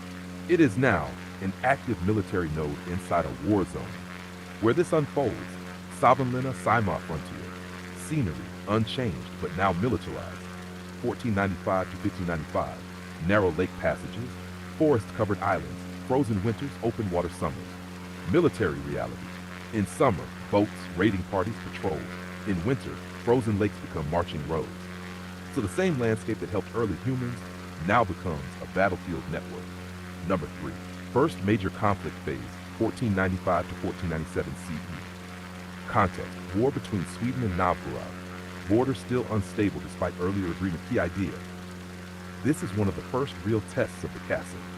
Number 3.1 events, chronological. 1495 CE, war intensifies across eastern Finland.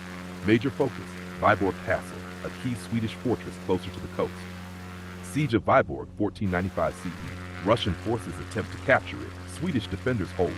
There is a famous story, a massive explosion during the siege, later called the Viborg Bang. Reality versus legend. Likely gunpowder explosion, later turned into myth and miracle stories. Number 3.2, connection to Olavinlinna. Even if Olavinlinna is not the main battlefield, it acts as inland defensive anchor, supply, and observation point. What happens locally? Increased military presence, patrols through Saimaa, monitoring eastern movement. 3.3 key figures. Sten Sture the Elder, leading Swedish defense efforts. Novgorodian commanders, less individually documented in detail. 3.4 outcome, 1497 CE. War ends without decisive territorial shift. Border remains tense. Important result, confirms need for strong fortifications inland. Validates Olavinlinna's strategic role. Long tension period, 1500s between wars. General situation, 1500-1580s. No constant large war, but raids, skirmishes, border pressure. Life at Olavinlinna, permanent garrison. Constant readiness, not peaceful, just less intense. Second major conflict phase, 1590 to 1595 CE.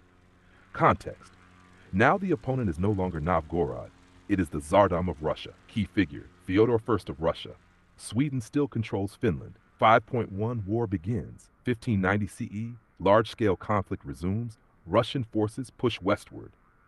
5.2 warfare in this region, how it looks on the ground. Summer, boat-based movement, attacks on settlements, supply disruption. Winter, frozen lakes equals direct invasion routes, armies move fast across ice. 5.3 Olavinlinna's role, 1590-1595. Defensive stronghold, control point over Saimaa, refuge for nearby population. Important, there is no major recorded successful siege of Olavinlinna in this period, which tells you something. Its location and design worked. 5.4 Conditions for soldiers, cold winters, isolation, limited supplies. This is not constant battle, but constant tension and threat. 5.5 War end, 1595 CE, Treaty of Tusina. Result, border shifts slightly east. Sweden strengthens control in Finland. Number 6, key personalities contextual. Sten Sture the Elder, Fyodor I of Russia. But important nuance, many local commanders and soldiers remain unnamed in history. Overlooked detail. Most of this war is not dramatic battlefield clashes. It is movement, pressure, uncertainty, a slow grind rather than constant spectacle.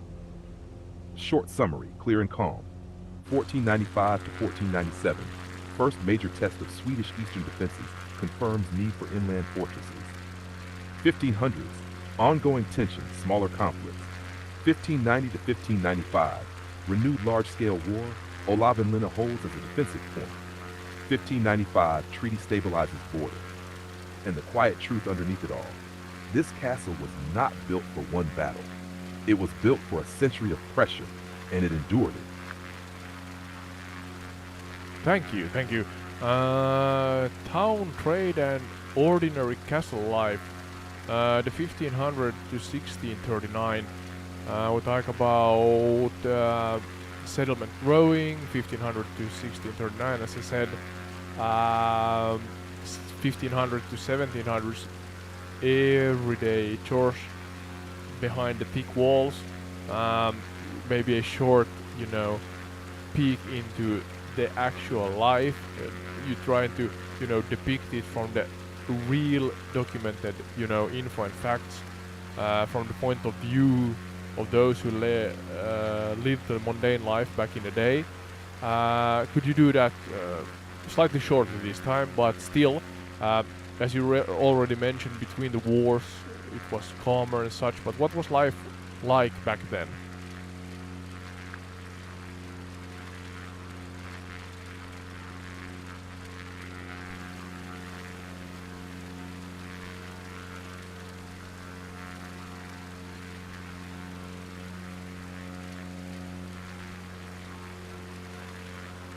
I'm sorry, but I'm having trouble responding right now. Please wait a bit and try again. Okay, let's skip that then. The next one is the Black Ram War Memory.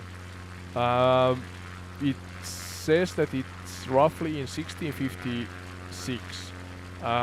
There's a legend that has to do with, as I said, the Black Ram. But I'm curious to know about how the legend was in high detail and according to real documented facts.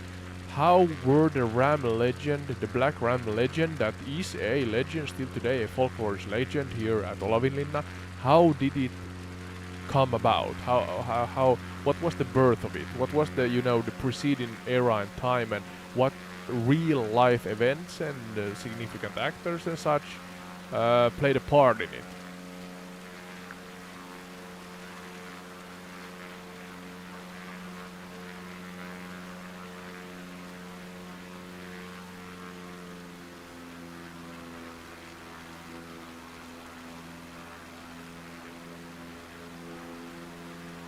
I'm sorry, but I'm having trouble responding right now. Please wait a bit and try again. We have some technical difficulties. Please stand by. Let's see if I can manage to get a Sky awake. Sky, are you awake? Are you with us?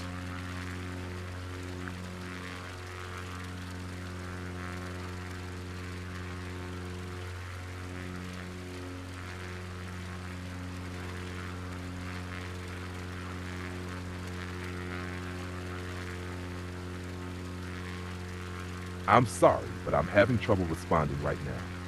Please wait a bit and try again. That's unfortunate. Let's see if oh, maybe Sky is now. Sky, are you now with us?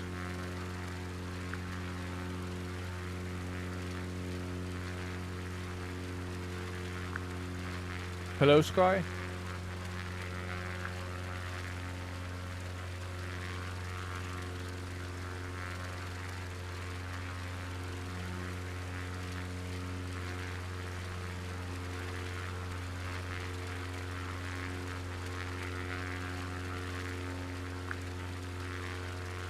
Hello, Sky, can you hear me?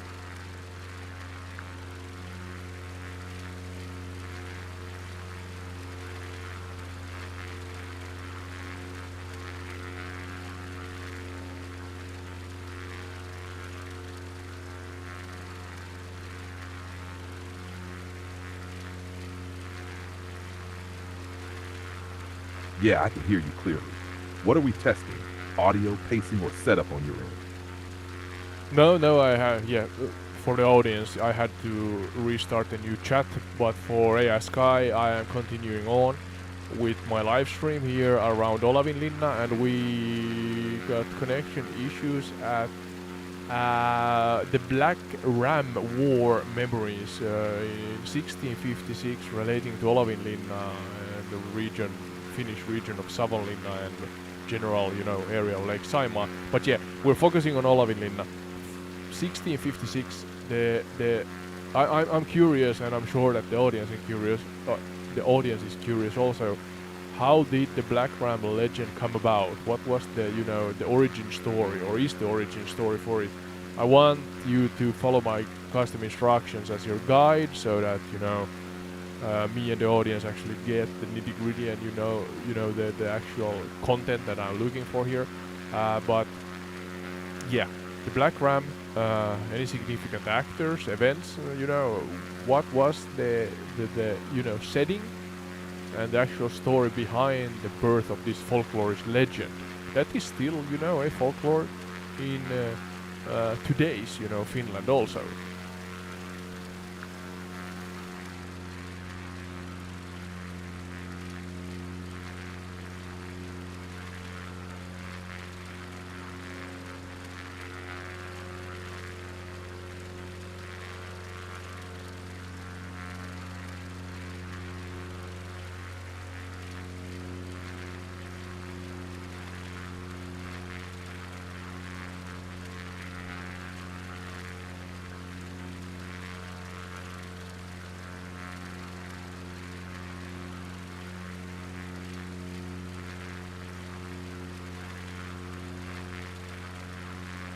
sky.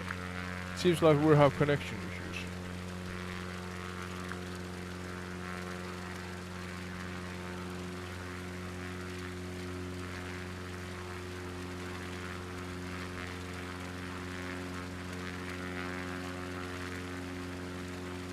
Let's see if I can figure this out myself.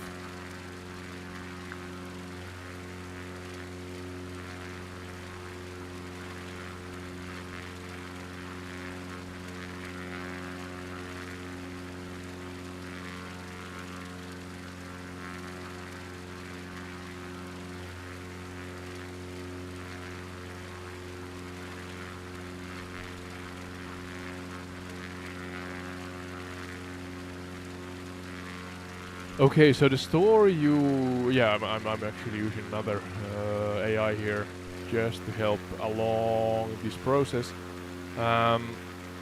It's called The Legend of the Black Ram of Olavinlinna, and the surrounding Black Torrent or Musta Virta. Oh, okay, so the Black Ram has to do with the flow or the torrent of the surrounding waters. Musta Virta is Finnish, means black current, black torrent, which features the dramatic night. No, let's see. This is not true now. Did I write it wrong?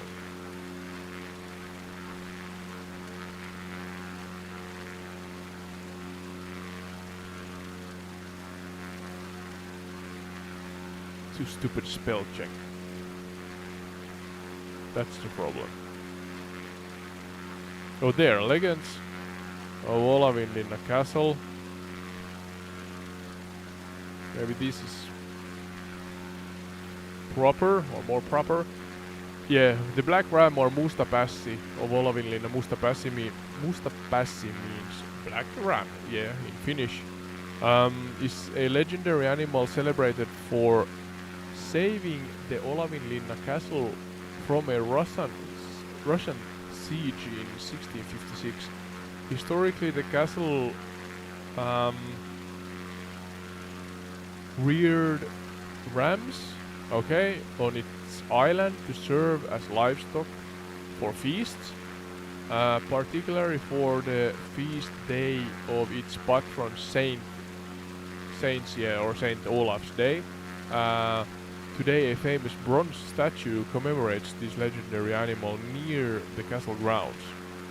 According to folklore, the dramatic event took place during a fierce storm in spring of 1656. Alright. There were some Russian forces that prepared to launch a decisive attack on the Swedish-held fortress. At the time it was a Swedish-held fortress. There were chaos. A severe thunderstorm broke out, filled with howling winds, bright lightning and loud thunder. And the rams rise then, terrified by the weather and gunfire. A large black ram broke free and climbed high onto the castle wall. Or castle walls, yeah. The ram stood on its hind legs against the flashing sky, furiously waving its horns and stamping. So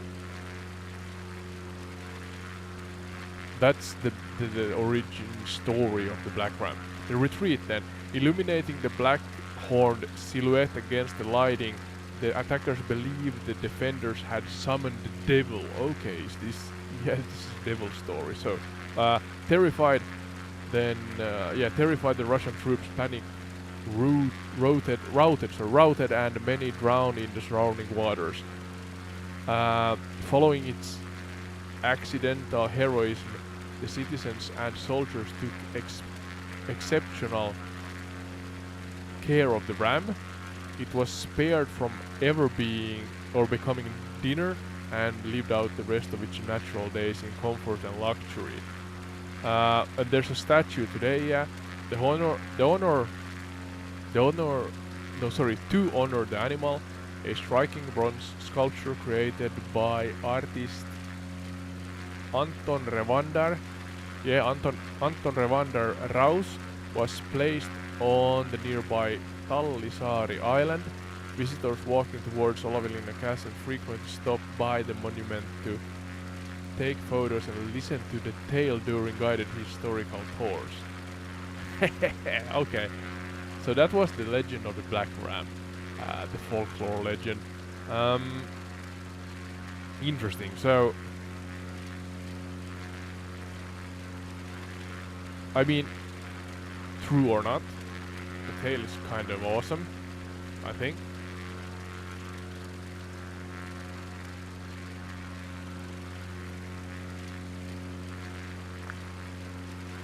Let's then see the Great Northern War and Russian capture 1700s. Yeah, so Sky, if you're with us, we're going forward now to the Great Northern War and Russian capture of the 1700s or 1700 to 1721. There's a couple of mentions, 1714 or first 1700s and 1714 Russian capture and 1721 return to Sweden. Do a comprehensive and detailed chronicle on these ones, please. You can actually spend some time here. So, yeah, please go.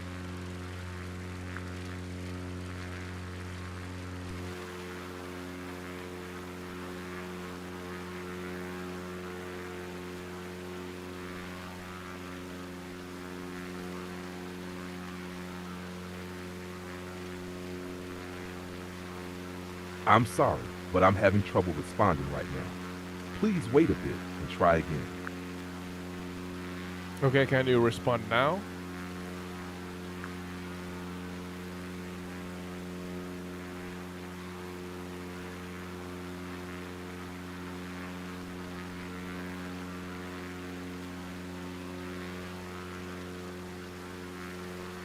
It seems like not. So. Let me take the steering wheel here.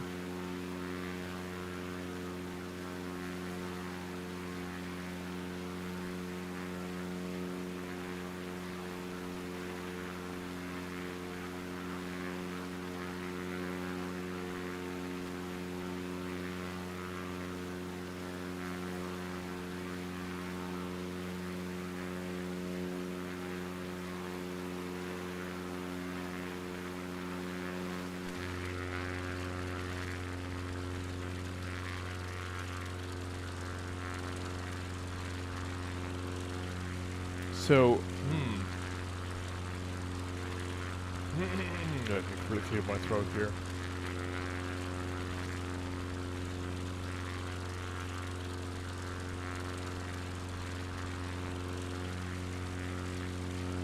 The outbreak in early years, yeah, so during the Great Northern War, 1700 to 1721, Olavinlinna castle experienced a historic turning point when it surrendered to Russian forces for the very first time on July 28, 1740. This shattered its centuries-old reputation as an impregnable Swedish Eastern shield. So, the outbreak, as I said, early war years, the border shield when the war broke out in 1700, Olavinlinna Castle served as a critical border fortress safeguarding the Swedish Empire's eastern frontier in Savonia, or Savo in Finnish. This is the area we're flying over right now. Distant conflict. For the first decade, the heaviest fighting occurred in the Baltic region, Poland and Ukraine. That's distant conflicts that has to do with this major theater of war, I guess. The castle then remained largely, Olavinlinna in this case, remained largely isolated from direct action, acting primarily as a mobilization point and supply depot. So I guess Sweden and Novgorod or Russia more or less had some, business that they then, acted upon in more southern European um, areas, I guess. But then the fierce siege of 1714, the tide turned drastically after the catastrophic Swedish defeat at the Battle of Poltava in 1709. Russian troops surged forward to occupy Finland in a brutal period known in Finnish history as the Great Wrath Isoviha. We actually did a bit on Isoviha, a live stream on it a couple of weeks ago, so go watch that. It exists as a live stream on YouTube and as a podcast on Spotify, I believe. The assault then, back to 1714. In summer of 1714, Russian forces marched deep into the interior and laid a punishing siege to Olavinlinna castle. 6 weeks of shelling. The siege lasted for 6 grueling weeks. Heavy Russian cannon fire battered the medieval stone fortress that we're flying over right now, completely destroying the historic St. Eric's Tower. I'm not sure if that's one of the towers that was. There's 3 towers, but I don't know if the fourth one that was, partially built is St. Eric's Tower. No clue. The capitulation, trapped on their island with zero hope of reinforcements, entirely depleted of ammunition and facing starvation, the Swedish garrison finally capitulated on July 28, 1740. The Peace Treaty of 1721. The Russian occupation of the fortress lasted until the end of the war. Under the terms of the Treaty of Nystad, Uudenkaupungin rauha in Finnish, so Nystad Treaty or Peace, Nystad Peace, if you translate it, one to one from Finnish, and that was in 1721 then. The fortress was returned to Swedish control. The Swedish crown immediately began repairing the heavy structural damage, though its security would be short-lived. Sweden then lost Olavinlinna castle permanently just a few decades later, in 1743. Okay, so that's that then. Then we have Russian modernization and the last siege, 1743 to 1791. So shortly, Russian fortress phase, under Russian control, Olavinlinna was modernized and integrated into a Russian frontier defense system. As I mentioned earlier, this area that we're flying over right now has been a frontier, a border between Swedish and Novgorod or Russian troops, and they have gone, east-west a lot here, with earlier Finnish than citizens kind of in between, and the, Russian and Swedish cultures battling on who rules here, and hence the Finnish people have been, suppressed, and we have a mixture of cultures because of this, a part because of this. But yeah, this was modernized. Olavinlinna was relatively modernized by the standards back then in 1743 or the 1700s. And was integrated into, as I said, the Russian frontier defense system. Sources note the role of Generalissimo Alexander Suvorov. Okay, that's a mouthful for me. Sources note the role of Generalissimo Alexander Suvorov in inspecting or supervising later rearmament and modernization. Then in 1788, Gustav III's war and the last siege in 1788. During the next Russia-Swedish war, Swedish forces tried to retake Olavinlinna but failed. Etelä-Savo Museum states that after this failed attempt, no further battles were fought over ownership of Olavinlinna, and that to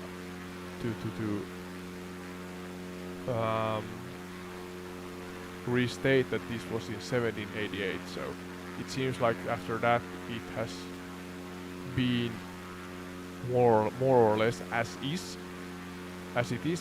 So 1791, the thick tower disaster in 1791, one of the castle's towers, the thick tower, exploded after a gunpowder incident.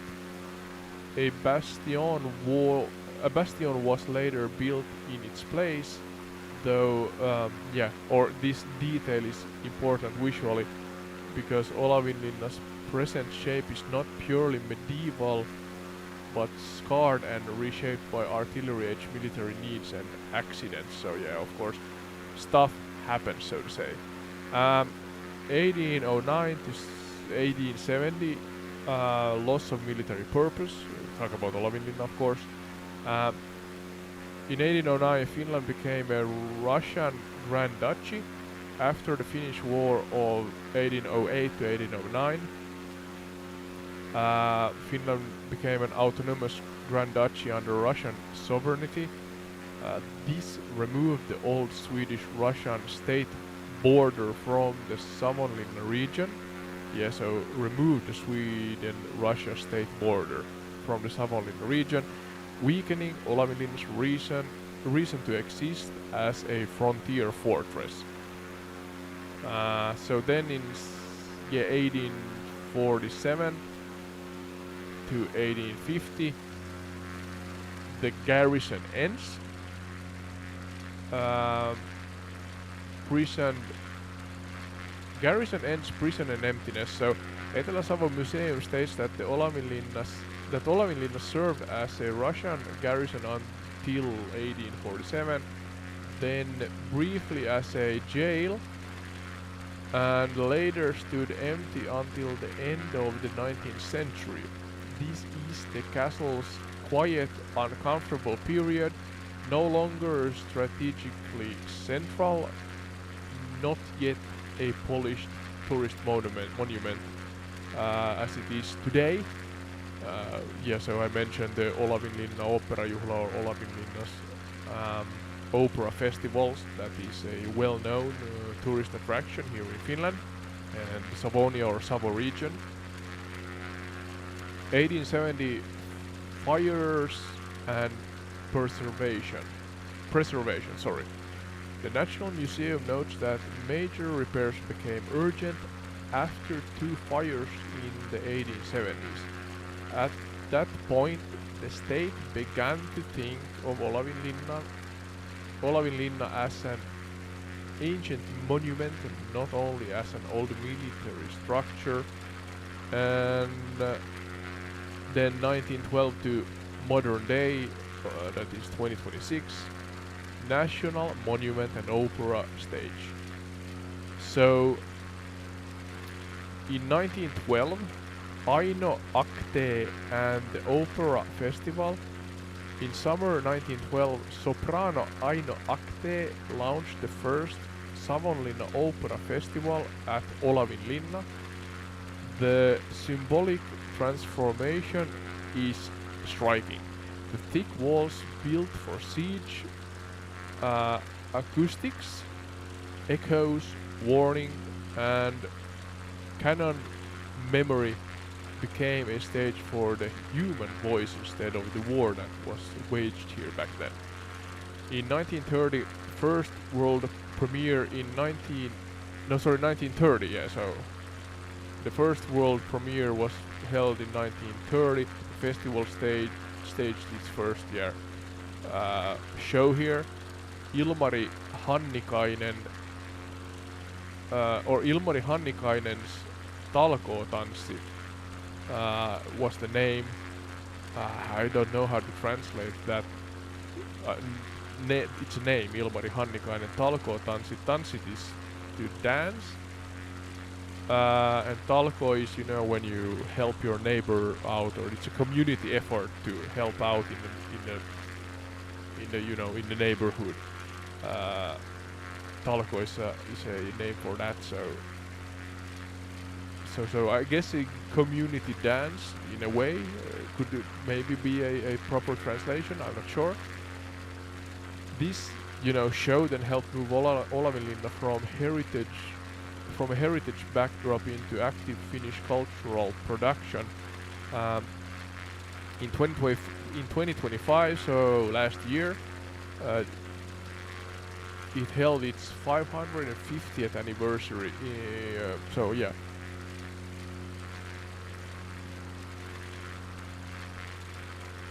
Yeah, okay, I guess it says that Olavinlinna made its 550th anniversary with a broader anniversary program coordinated by the National Museum of Finland.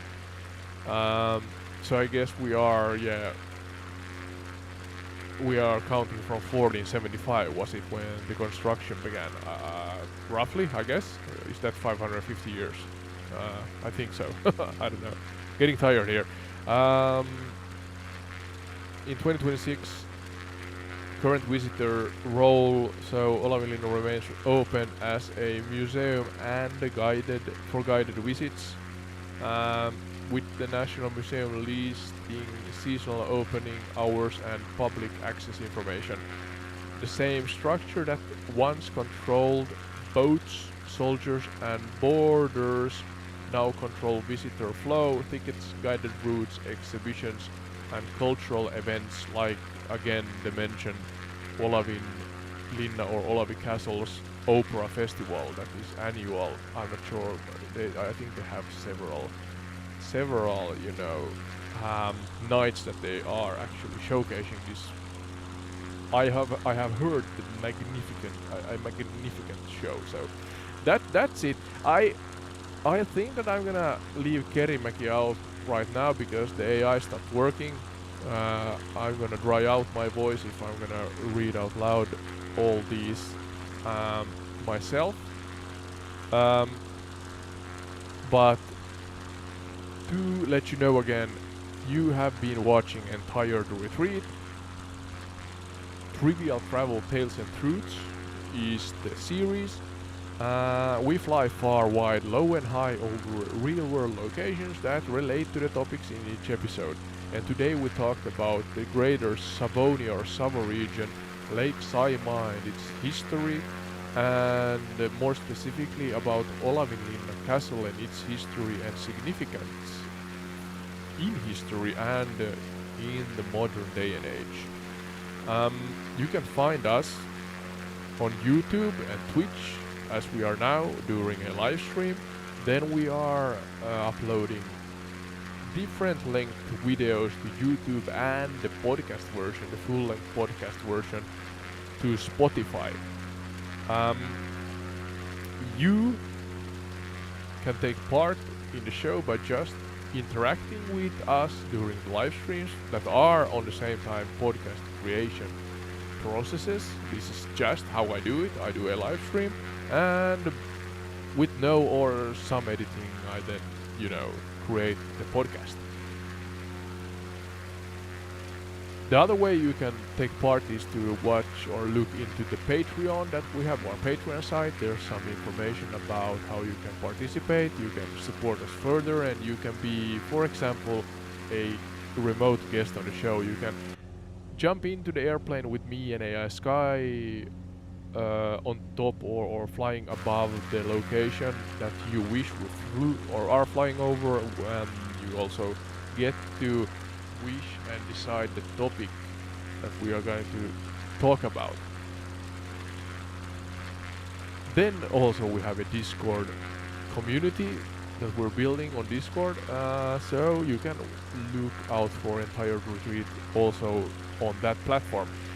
Otherwise, I appreciate you thank you for taking part, thank you for watching, and Odin AI Sky, or I guess it's just Ode saying, or Ode, that's me, host, yeah, saying bye bye this time because AI Sky had some problems and could not work quite as well as he, she, or it usually works. So that's a great